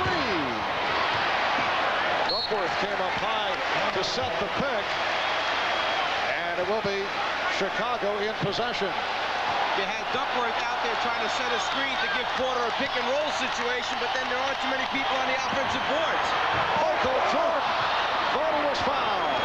Blazers 3-on-2. Oh, what a ball fake by Drexler, and now he's fouled by Pippen. I think that Scottie Pippen remembered who had committed the foul at the other end of the floor. Pippen chasing him down, going to make sure that he just gets enough of him to send the message back. The numbers, they're out early. The pitch ahead pass by Porter. Pippen not conceding anything easy. Drexler has hit 3 of 3 from the line. He has 12 points.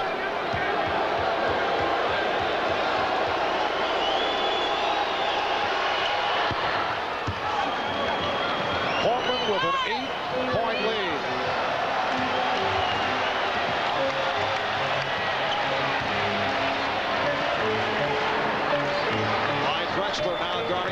Jordan with 3 fouls on him. Jordan rebounded by Williams.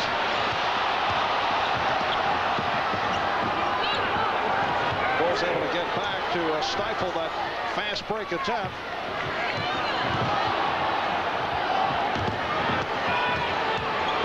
Here's Porter. Yes. Terry Porter with 12. Blazers lead 56 to 46. You're going to have people step up and make big baskets to stop the Chicago runs, because you know that when they get on those streaks, they're most dangerous. And Paxson was stripped. Duckworth gets it down to Porter. So Portland leads by 12, and Phil Jackson calls for a timeout. From the beginning of the game, you could see that Terry Porter wanted to take charge. He wanted to be the guy to take some of the pressure off of Clyde Drexler. He does it here off the dribble and changes hands and winds up shooting it lefty in Michael's face. And then after the steal, Porter's gone down the floor. Duckworth with the good long outlet pass leads to the easy score.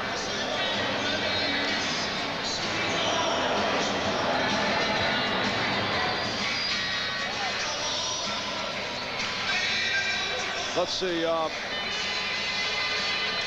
What do we have with Porter? Just a 3-point shooting. That's doesn't work.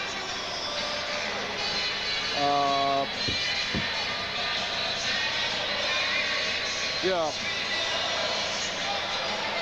We have that graphic again, maybe, Porter. We used it the other day. First 3 rounds, and then what he's done here. That's pretty good now. Porter 14 points. I mean, he came out. This is good. Right, we ought to show this. What's that? Which one? Terry Porter coming out very offensive-minded tonight. Yeah. How come I never get a full screen here? I don't know. How come I never get a? How come I never get a full stat? There it is. Now it comes up.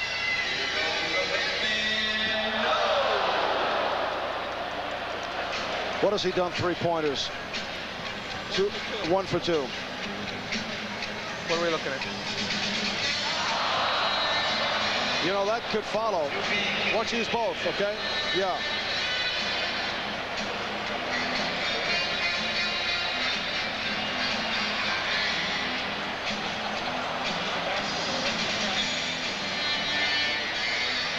See this?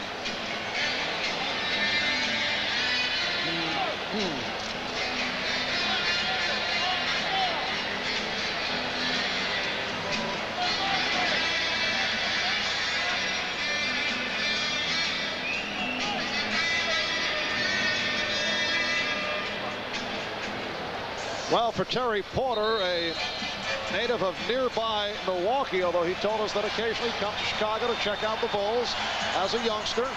It has been a turnaround tonight. He averaged 18 a game during the regular season. Excellent during the course of the first 3 rounds, but his stats have been down in the finals. But he's been looking for the shot tonight. He's hit 5 of 10 for 14. And you look at the Blazers' playoff scoring as compared to the first 3 rounds, they have fallen off. But in particular, Terry Porter has dipped. He's gone down almost 9 points per game as compared to his production over the first 3 rounds. Chicago 0 for 3 from the field in this third quarter. Make it 0 for 4. Blazers lead it 58-46. Kersey, yes, and give the assist to Terry Porter. You know, after the first 4 games, Terry Porter was averaging only 3.5 assists per game. Then he comes out in game 5, has 7 assists in the first half, 1 in the second half. Dribble penetration will lead to good shots for his teammates.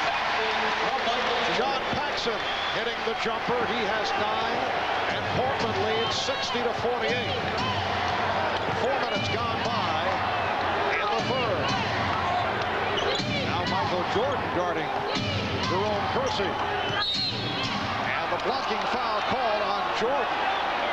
That is his second.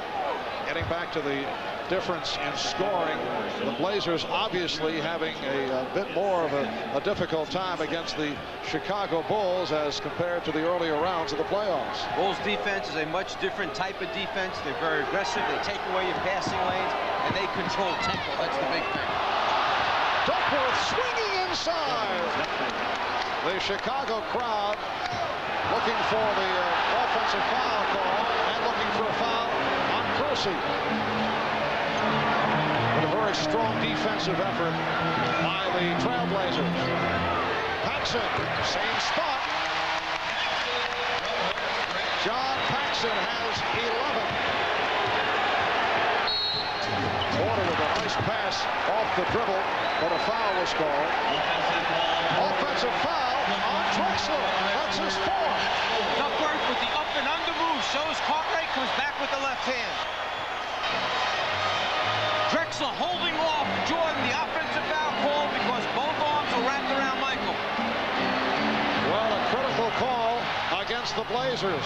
Drexler playing with 4. He picked up 4 in the first half the other night, and that is an offensive foul on Cartwright. And there's some decision-making to be made by Adelman. First, a look at the 2 big bodies down low inside. The move by Cartwright swinging in on Duckworth. Too much contact, they feel, initiated by the offensive player. Therefore, the offensive foul call. Portland has asked for a timeout.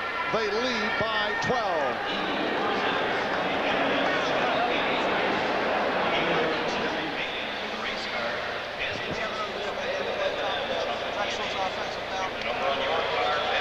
Well, because that's the key right here. You've got to make a decision whether to leave him in or take him out. I mean, the first look was an okay look, but you have it from a different angle.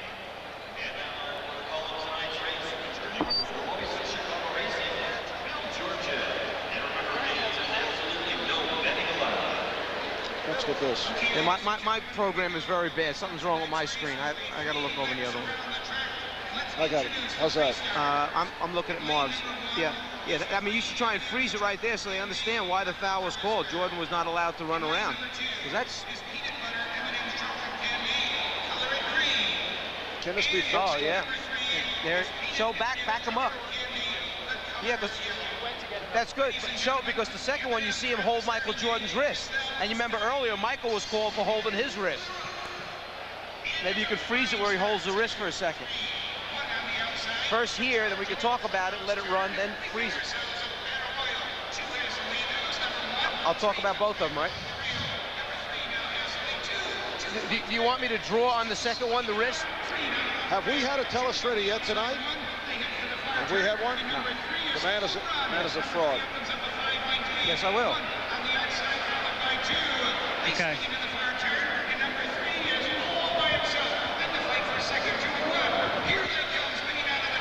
Yeah. All right.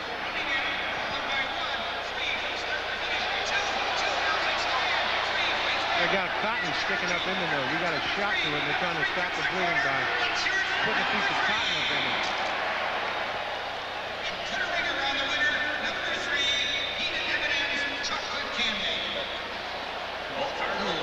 Yeah. What did he do? Oh, God. Yeah. Oh, thanks. You know what the elephant said when that happened, don't you? He said, very funny.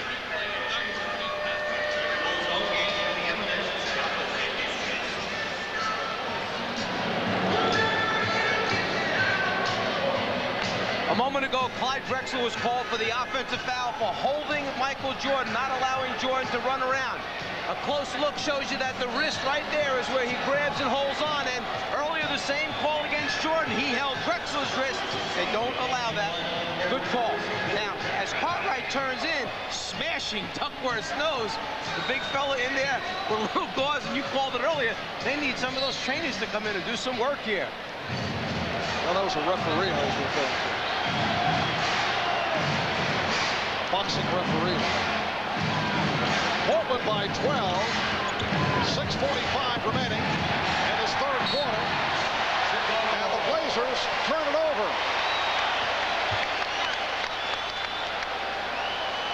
Stacey King has checked in for the first time. So King is up front, along with Grant, Pippen, Jordan, and Paxson in the backcourt.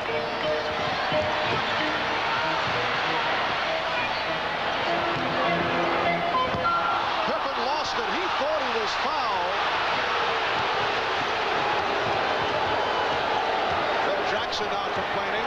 Being waved back to the bench by Ed Rush. Buck Williams with a rare outside shot. The tip missed by Drexler, then Kersey. Drexler gets it back. And they get the new 24. Here's Kersey. Yes. It has been a magnificent night for Jerome Kersey. He has 20. And the Blazers lead it 64-50. Halfway through the third. Paxson then on a switch by Buck Williams. The mismatch is Drexler and Grant. Paxson to the scoop. Portland has to make a decision on those dribble handoffs or split screens, whether to stay with their own people or switch. They've decided to switch out, but it leaves a big guy trying to guard a guard off the dribble. Kersey with an open shot. Jerome Kersey is hitting from all angles. Blazers lead 66-52.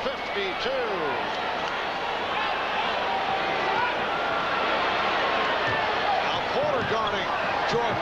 Porter trying to draw the offensive foul. 16 for Jordan. It's one of the few areas on the floor where Portland knows for sure that it wants to come and double team, and that's when Jordan is down in the low post, but you have to bring him to the double team. Buck Williams will go to the foul line. Scottie Pippen called for the personal for Pippen. It is his second. Earlier in this series, we were talking about the improved free throw shooting of Buck Williams when he first broke into the league as a member of the New Jersey Nets.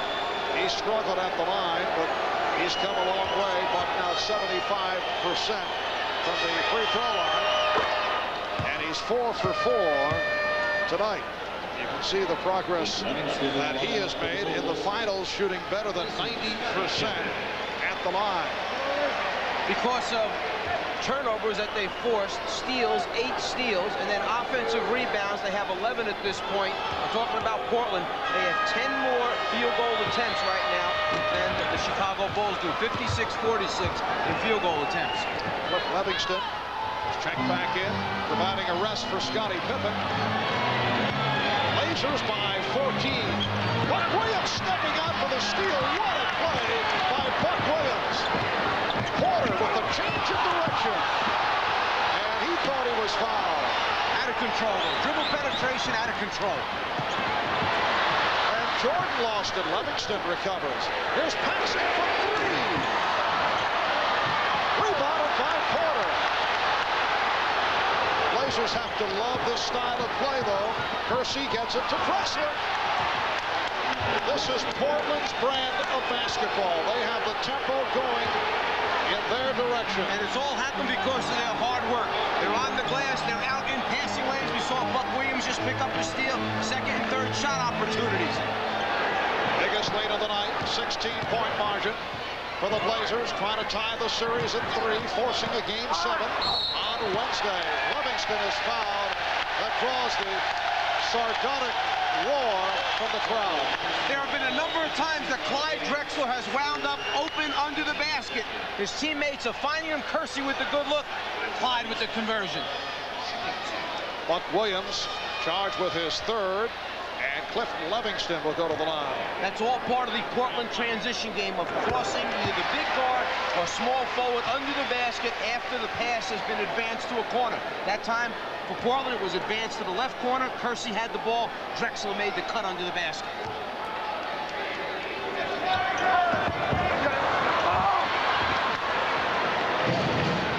Portland with the ball and a 15-point lead. 3:40 remaining. Third quarter. Kersey guarded by Levingston.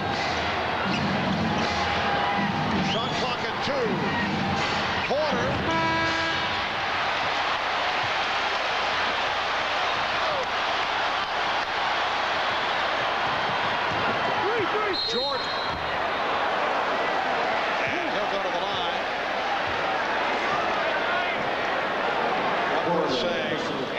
might be. Yes, it is. Said Hugh Evans. Duckworth called for his 4th.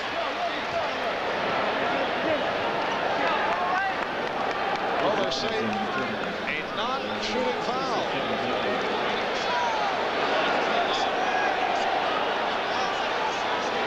And Livingston will throw in.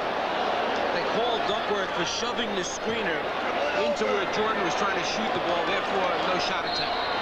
Now Jordan is fouled. It counts, and the foul called on Porter.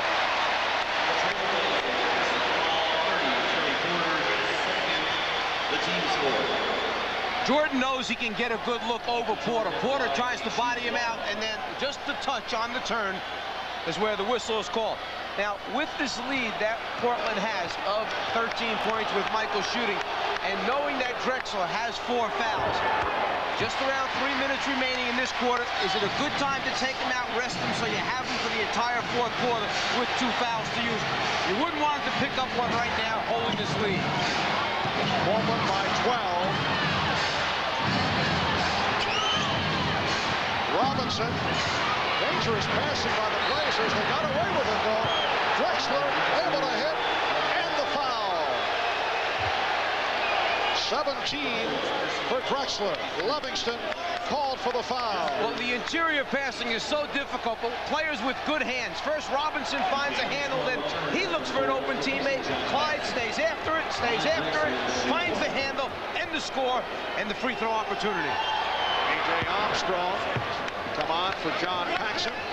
E.J. played 10 minutes in the first half, did not score.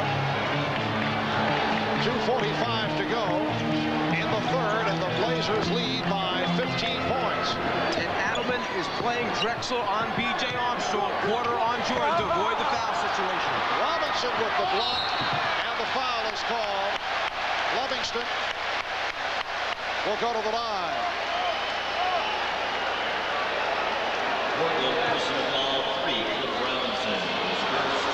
First the block attempt, and then the live bodies on the glass. This is what Cliff Livingston goes in the game for, to get 2nd, 3rd shot opportunities, do all the dirty work in the lane around the basket. So Cliff Robinson with his 1st. Livingston is 1 of 3 from the line. Evan Duckworth sitting down after picking up his 4th. Well, the Bulls having their problems at the line, while Portland has been terrific. Blazers 13 for 13 at the line. Here's Drexler allowed to penetrate.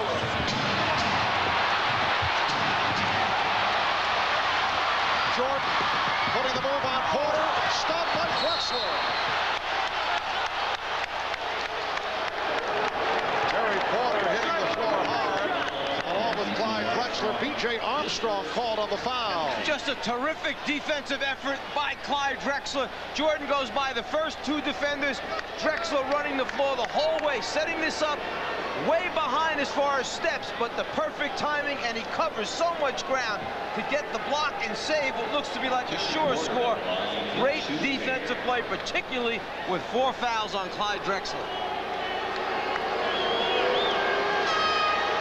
And Jackson can't believe it. The 5th team foul on the Bulls. Porter is now 4 of 4 from the line.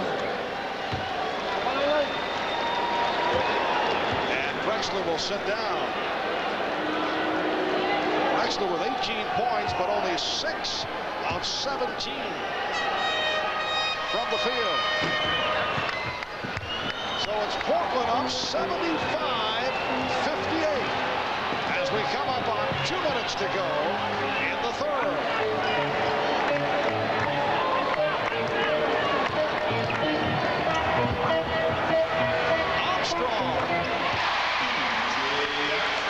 Armstrong with his first field goal. Blazers by 15.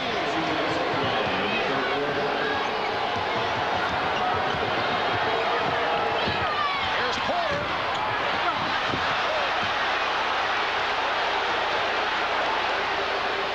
And once again, The Blazers control the offensive board. 13 offensive rebounds for Portland. Terry Porter with 18. And Portland leads 77-60. The difference in this game, along with the production of Jerome Kersey, the fact that Terry Porter came out very offensive-minded. Although he did not hit early, it got him into it early. Armstrong with the shot clock down to 1. But it had to be a combination. Porter asserting himself and Clyde Drexler pulling back a little bit at the beginning of the game to allow Terry to get off. You can't have everyone fighting for shots. Here's Ainge. Yes. Danny Ainge with his first field goal. Blazers red hot. Now lead 79-62. Danny Ainge with a good 4-inch advantage over B.J. Armstrong. Just backs him to the spot, shoots over the top.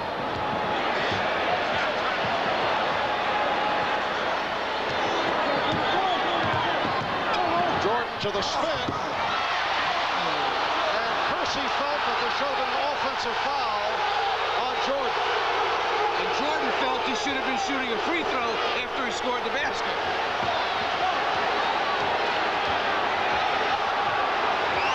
See the differential between the game clock and the shot clock. 5 of the 24. Robinson lost it. Here's Livingston. And it will be Chicago ball with 4 3/10 seconds remaining in the third quarter.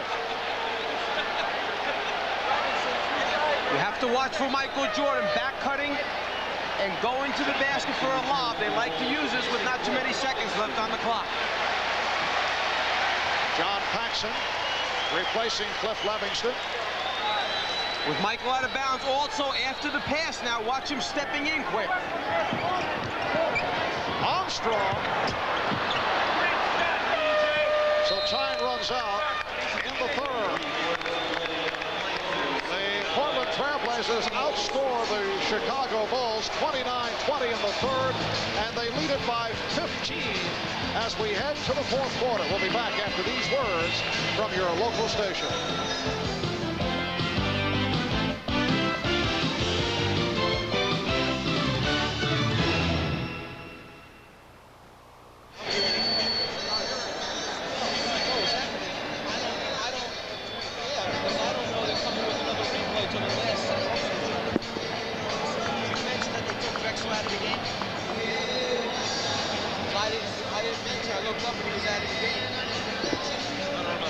Yeah.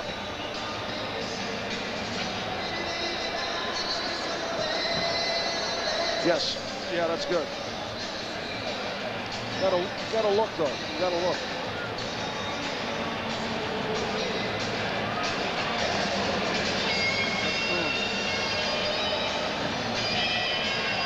Yeah.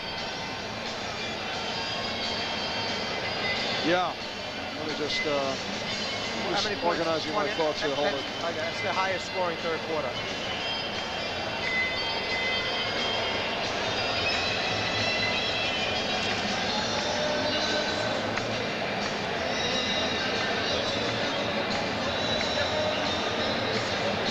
Can I see that graphic again? Yeah, what are you going to come back with?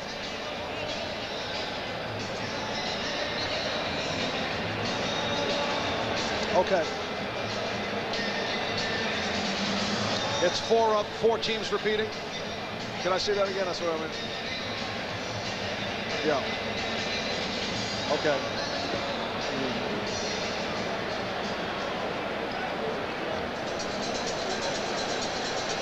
Yeah.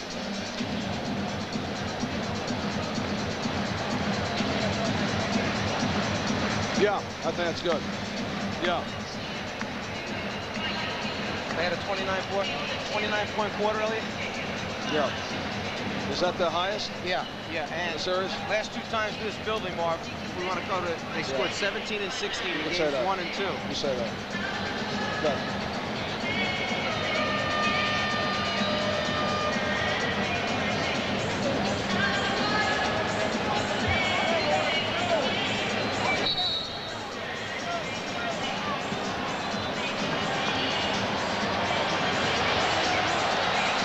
to the fourth quarter in Chicago. Marv Albert, Mike Fratello, Ahmad Rashad, Bob Costas, Quinn Buckner. And the Portland Trailblazers with their best third quarter of this NBA Finals series as they come up with 29 points. They outscore the Bulls 29-20 to lead by 15. When you go back to game 1 and 2 in this building, 17 points in game 1, 16 in game 2 in the third quarter. Their high so far was a 24-point third quarter last game. So the fourth quarter is underway. The Blazers hoping to tie the series at 3. That pass intended for Hansen and a foul. Called on Ainge. His second. Blazers 11 for 21. Good shooting. Third quarter, the Bulls 8 of 17. Rick Allen providing a rest for Clyde Drexler. Kevin Duckworth has returned. Here's Hansen. That's a 3. Bobby Hansen with his third three-pointer of the series. Hansen on the floor with Michael Jordan getting some time off. Kersey for Robinson. And Kersey stopped by Hansen.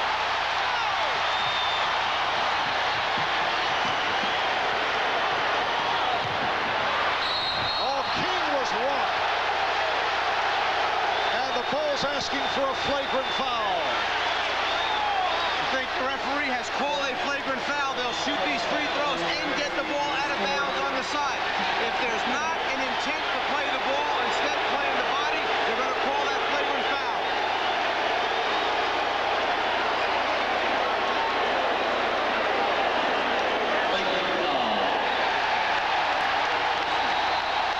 As King goes up, Kersey rotating over, comes down with the right arm. That follow-through of the right arm is what is going to determine whether or not it's a flagrant foul. Kersey has already been called for one flagrant foul previously in the finals. Rick Adelman doesn't quite agree with the call, obviously. Stacey King, a 75%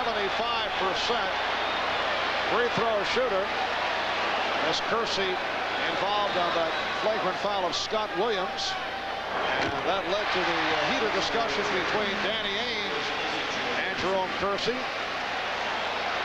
Stacey King, you recall, involved with Danny Ferry back in the series against Cleveland. You're looking on the floor at Chicago's team, the only starter out there, Scottie Pippen. Sometimes coaches, when they realize their starting unit is out of sync, they make a change. They go with the second unit, second group as they call it, and hope that they can shake things up. Drexler back.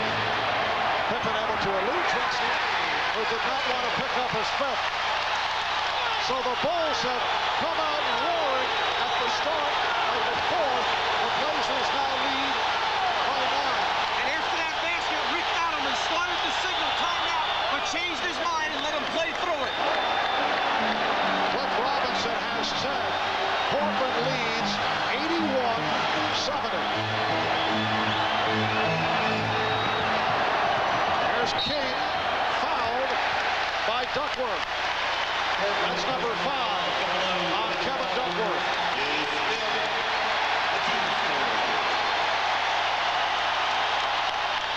When you're matched up and you're playing Stacey King, you have to play him strong for the left-hand drive. He's not going to put the ball down with his right hand and try and beat you to the basket. Now Portland takes a timeout. We'll be right back.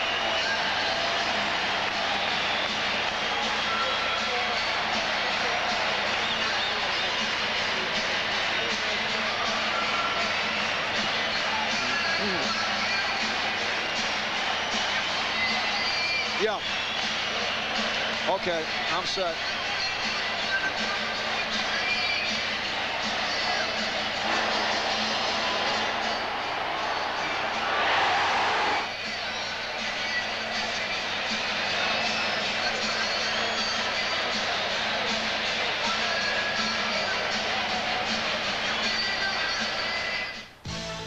Miller Genuine Draft presents Genuine Moments.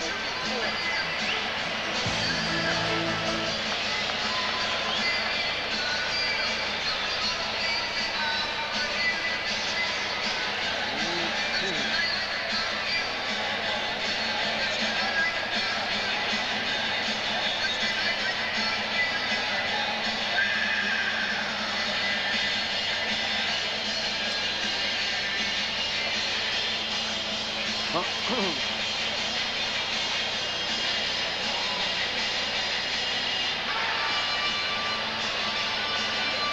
won.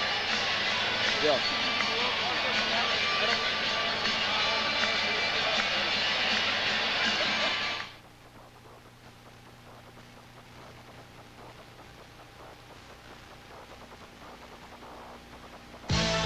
Miller Genuine Draft presents Genuine Moments.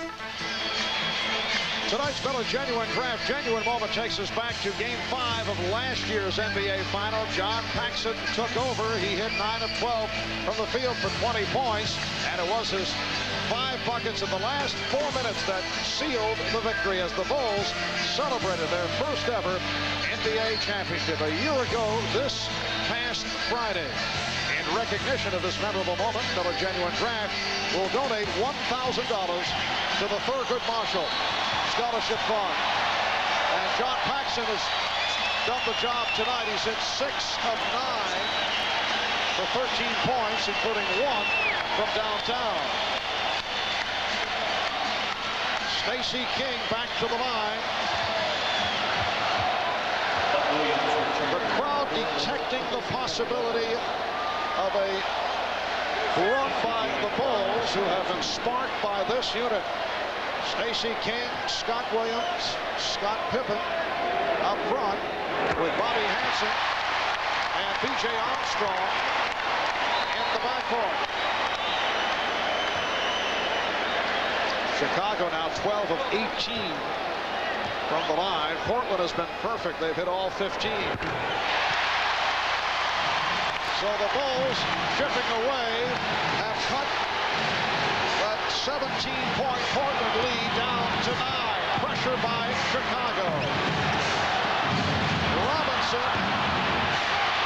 rebounded by Williams. Robinson got caught halfway in between deciding whether to shoot it or give it up to someone else. He was so open, it was like an afterthought. He didn't really want to stroke that one.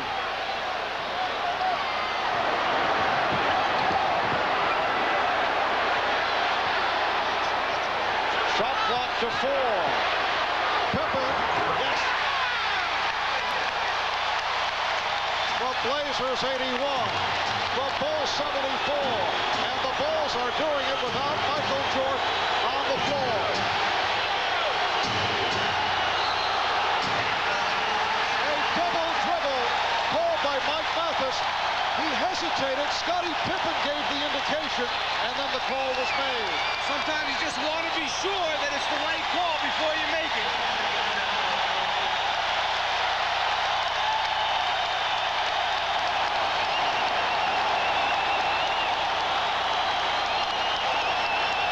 Scottie Pippen has Drexel down low, uses his size, just muscle it up inside on the post-up move.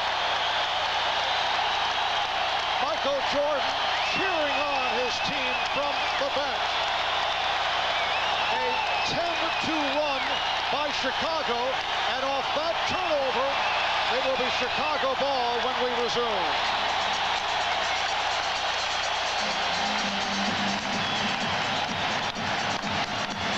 Mark, I disagree with that last call. You can always pick up a fumbled basketball. He did not try to re-dribble the ball. He lost control, fumbled it, picked it up off the ground. You're allowed to do that. And the Trailblazers certainly felt that it was a wrong call. You may have seen the reaction of Rick Adelman. But on the turnover, it comes back to Chicago. They pulled within 7. Phil Jackson staying with this unit. Armstrong. Yes. The Portland lead is down to 5.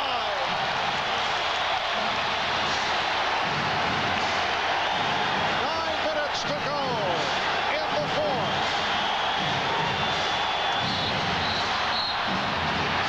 Offensive foul on Portland. It's called on Buck Williams.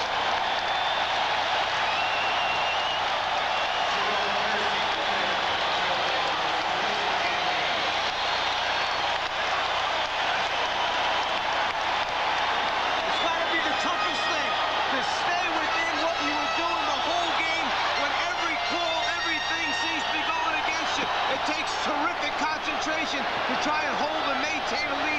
particularly in this building. All right, King, yes! Buck Williams tried to draw the foul. The Bulls with a 3. And they've done it with Michael Jordan sitting out. Portland running for time.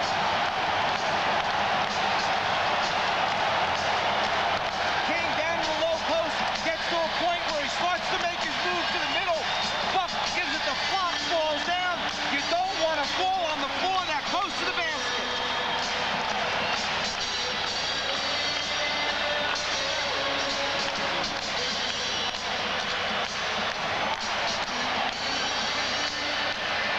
Yeah.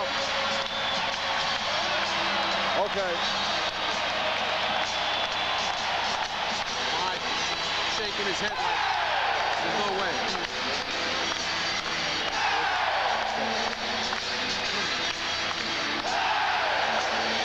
Yeah, Michael's going to come in and wrap this. No. He is. I mean, that's what's going to happen. It's over.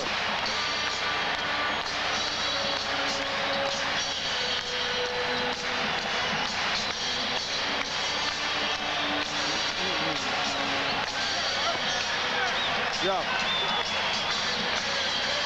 Yeah. Is it 7? They led by how many? They lead by as many as 17, right? They led by as many as 17, right? 17. Start the quarter, it was 15 to start the quarter.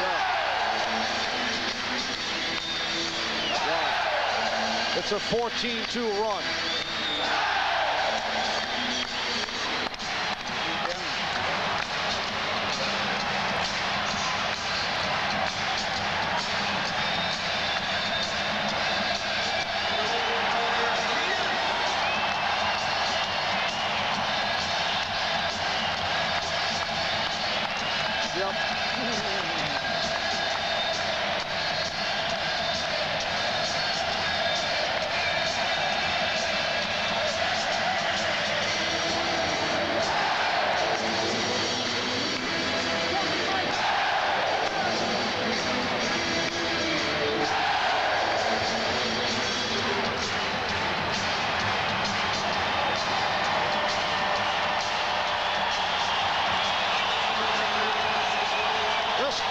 Senses that it is slipping away from the Portland Trailblazers.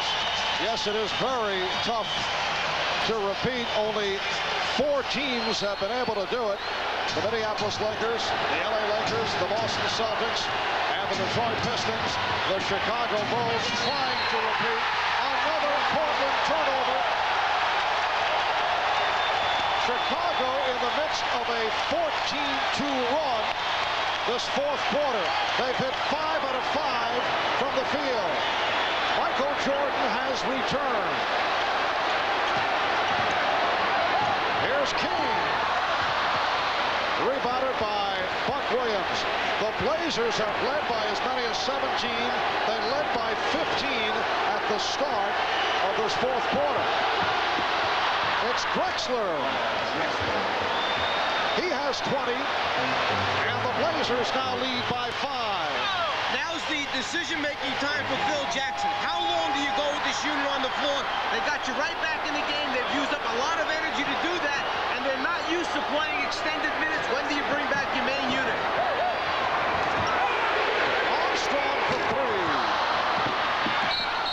And it will be Portland ball.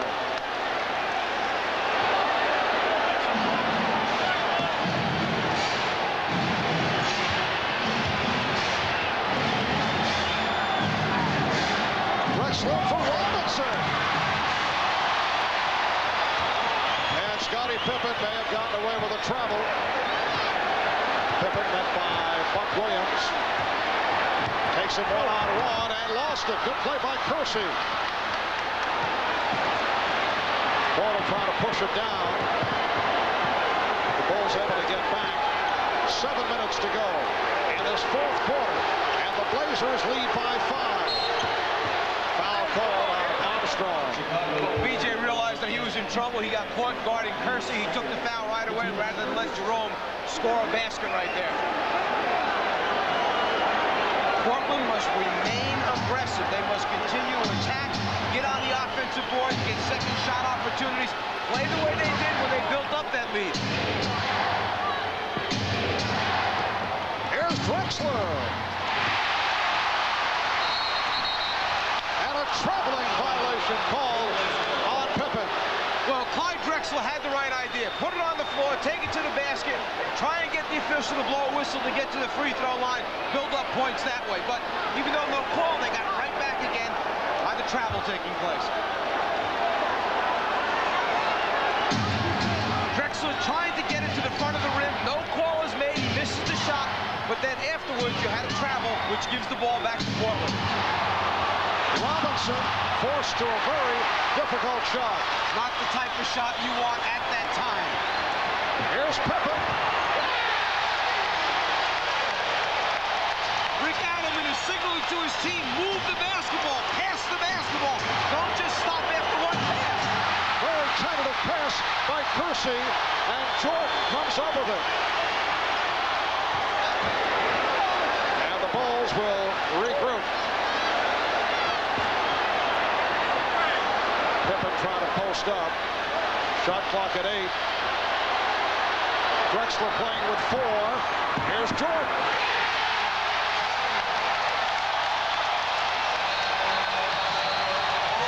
Look out of his falls for time.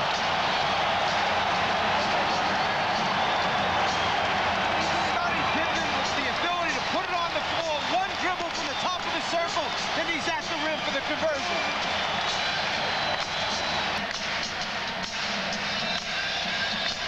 Oh, okay. I didn't realize. See, I didn't give the score. I didn't realize that. Okay.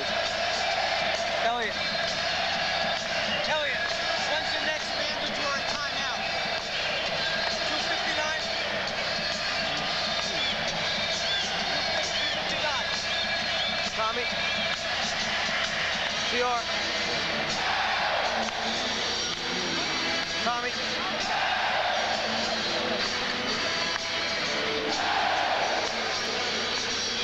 The Chicago Bulls have come back from a 17-point deficit. They are down by only 1 with just under 6 minutes to go in the 4th. The Blazers down to 1 timeout remaining. And the key thing is that the next mandatory timeout, in other words, when the game is stopped because of its protocol with the NBA, at a certain point it stops. 2:59 is the mark. They only have 1 left, so they have to space it out wisely. Protocol meaning a television timeout. Yes. TV timeout. Get those commercials in so they can pay your salaries on. Chicago with an 18-4 advantage in this 4th quarter. The Blazers have led most of the way. Portland wants a goaltending. Porter was fouled by Armstrong. They will not get the goaltend call. Take the ball to the basket, try and draw the foul, try and quiet the crowd. Portland wanted the goaltend call. No goaltend. Terry Porter is 5 for 5 from the line. So Portland 16 of 16 from the foul line. Their claim was, Portland, that the backboard was touched while the ball was up on the glass. If that's the case, it should be a goaltend then, if it's touched while the ball is on the glass. B.J. Armstrong sitting down, replaced by John Paxson. B.J. leads with 6 points. Paxson has had the hot hand throughout. Portland by 2.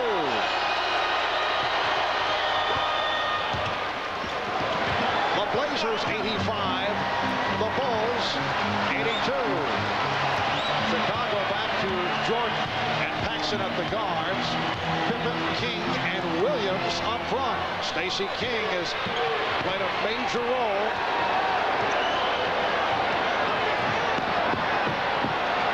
Shot clock to 5. Down to 3. Pippen for 3.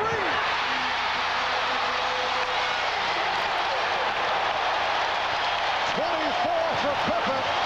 Hitting the 3-pointer with the shot clock down to 2. Terry Porter able to come back. That's It's his 7th field goal. He has 22. The Blazers 87. The Bulls 85. Portland played defense as well as you can play. Pippen just knocked out a sensational shot. Just under 5 minutes remaining in the 4th quarter. Michael Jordan. Yes. The game is tied at 87. Jordan has 25. The Trailblazers hoping to send this series to a 7th and final game Wednesday here in Chicago. Drexler rejected by Scott Williams. Jordan for 3. Rebounded by Pippen. The Blazers and Bulls tied at 87. The backdoor pass picked off on the deflection. Jordan with the steal.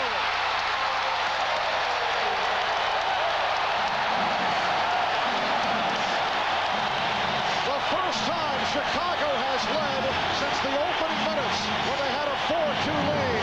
Here's Drexler. And the game is tied at 89. Something that Chicago has done throughout the series is hang in on the rebounders. You must pay attention and protect the basketball. Jordan unhappy with the hand checking of Drexler. King, played by Williams. Stacey King. Crowd wanted offensive interference.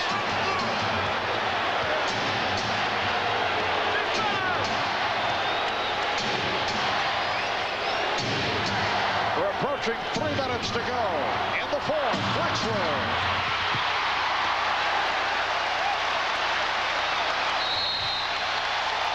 Scott Williams comes up humbly as Chicago calls for time.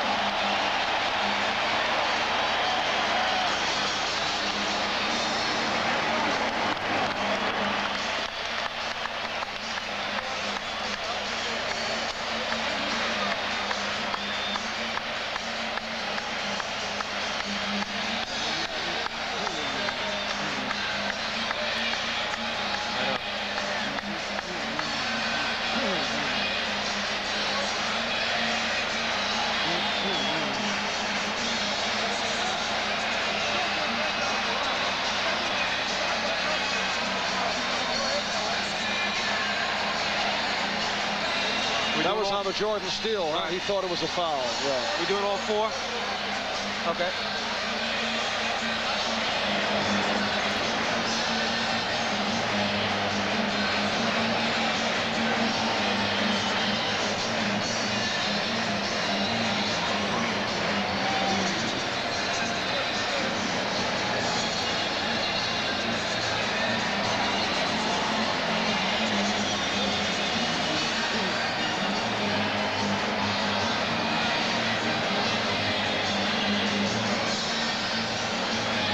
Jordan was on the bench, what, the first 4 minutes of the 4th quarter, about?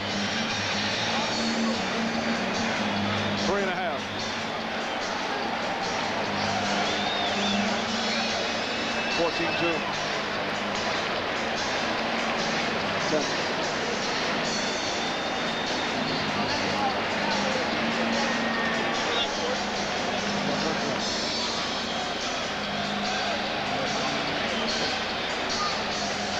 Whether it's the bad thigh or the injured ankle, Michael Jordan has used this floater a number of times in the game thus far, not going all the way to the rim, but pulling up in between to get a good look. Clyde, on the other hand, beats Michael off the dribble, but then encounters Scott Williams, who rotates over to block the shot. When you rebound the ball, if you're Portland against Chicago, you must protect it. They hang in and try and deflect your outlet passes. Jordan coming from behind, the steal, the dunk. Rick Adelman not particularly happy. He felt there was a foul on the play. Chicago opened this 4th quarter with a 14-2 run, and they did it with Michael Jordan on the bench for the first 3.5 minutes of the 4th. Phil Jackson going with a hybrid lineup, and it worked. The Blazers and Bulls tied at 89. Chicago getting for its 2nd straight NBA championship. Portland trying to tie the series, hoping to extend to a 7th game here in Chicago on Wednesday.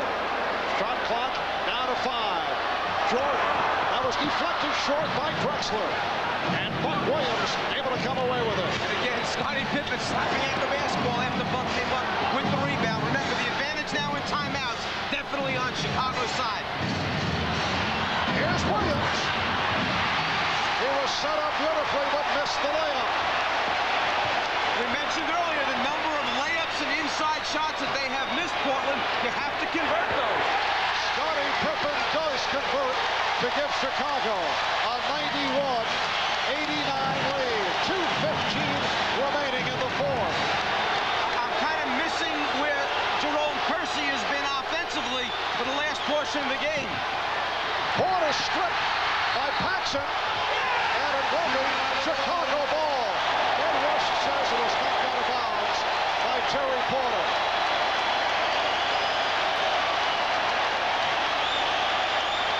Porter on the way up. Paxson with the hand in there to strip, and then out of bounds on the sideline. A minute 50 to go in the fourth. Chicago with a 2-point lead. Drexler playing with 4. Shot clock at 3. Yes!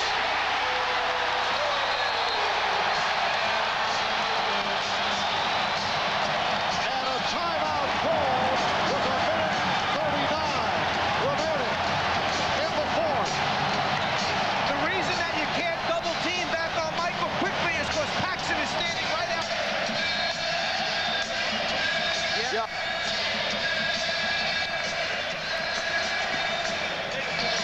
Hey, Tommy, my left ear thing doesn't work. What's that mean? Well, they've outscored him here in the fourth. Okay.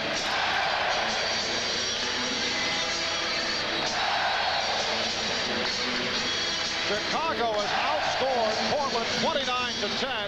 Here in the fourth quarter as they've come back from a 17-point deficit. In the history of the NBA Finals, the largest lead at the end of 3 quarters with a team coming from behind to win was 12. The San Francisco Warriors trailed Philadelphia 96-84 back in April of 1967. And San Francisco came back to win the game. Chicago trailed by 15, 79-64, going to this fourth quarter. Now, I mentioned before about Jerome Kersey. His last score was with 5:22 left in the third quarter. He has 22 points at that time and still has 22. Here's Drexler, rejected by Williams, but a foul is called.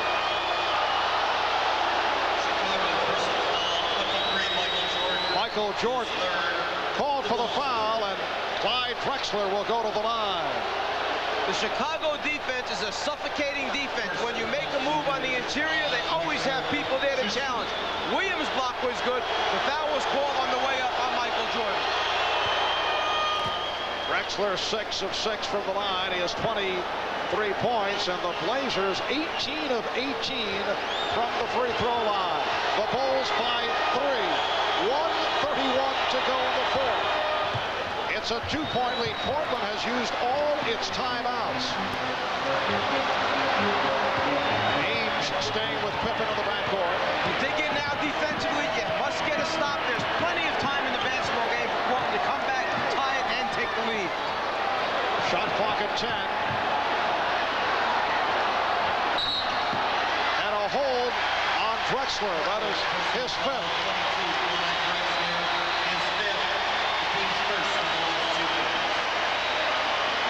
A non-shooting foul.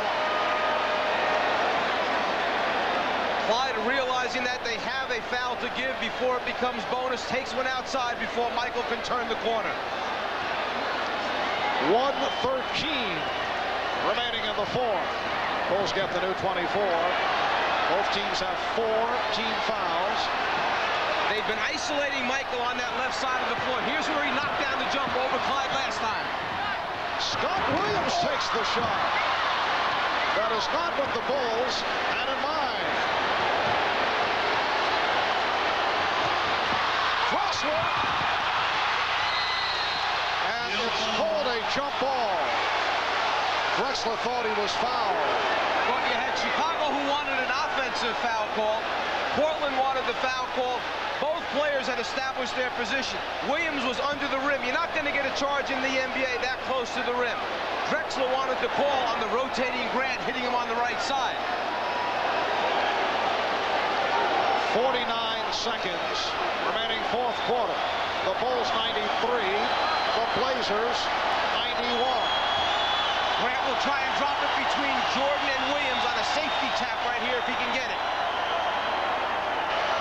Mike Mathis attempting to line them up.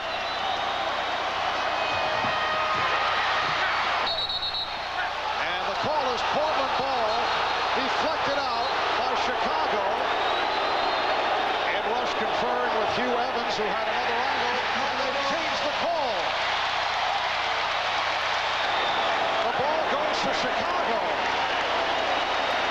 Well, Buck gets it in there late, and it's Clyde who sticks that right hand up and touches Clyde's hands, evidently, on the way out of bounds. The Bulls with the ball and a 2-point lead. You don't foul now. You dig in and get a stop. Here's Jordan.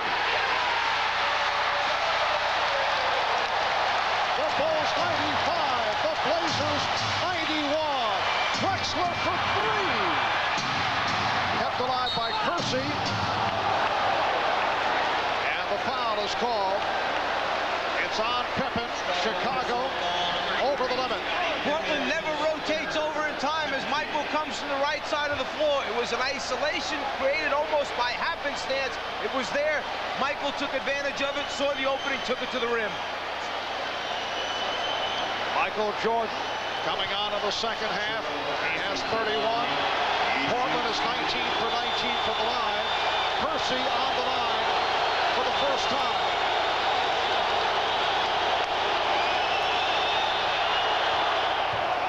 Ron Kersey, a 66% free throw shooter. Cliff Robinson checking in. Replacing Danny Ainge. 27 seconds to go in the fourth. The Bulls lead it by 3. You have John Paxson boxing out Terry Porter outside the three-point line. You have Michael Jordan paying attention to Drexler so that Portland doesn't miss on purpose, and those guys come flying in. You must be 6 feet behind to give the shooter room as to where you can line up.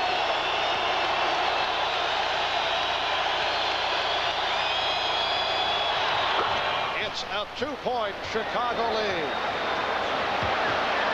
Pressure by the Blazers. Drexler playing with 5 fouls, going for the steal against Jordan. Now Jordan met by Porter. There's a 2-second differential between the game clock and the shot clock. And now the foul given by Porter. See, they have no timeouts left, so it's not like they can advance the ball to the half-court line after it. So you go for the steal in the backcourt, and then once it gets over the 10-second line, you must foul so that you get a chance to at least come back and score. You hope that they miss their free throw opportunities. Michael Jordan is 3 of 3 from the line. He's an 83% free throw shooter. 11 and 8/10 seconds to go in the fourth. The Bulls lead by 2.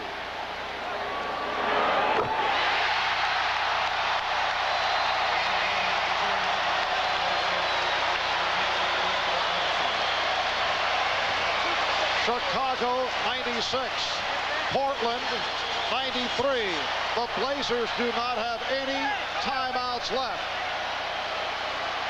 Portland placing 2 players down the floor to try and get a quick hurry-up offense going after this free throw. 4-point Chicago lead. Drexler was checking, thought there might have been a timeout remaining. Here's Kersey for 3. Paxson with the rebound. Time running down. The Chicago Bulls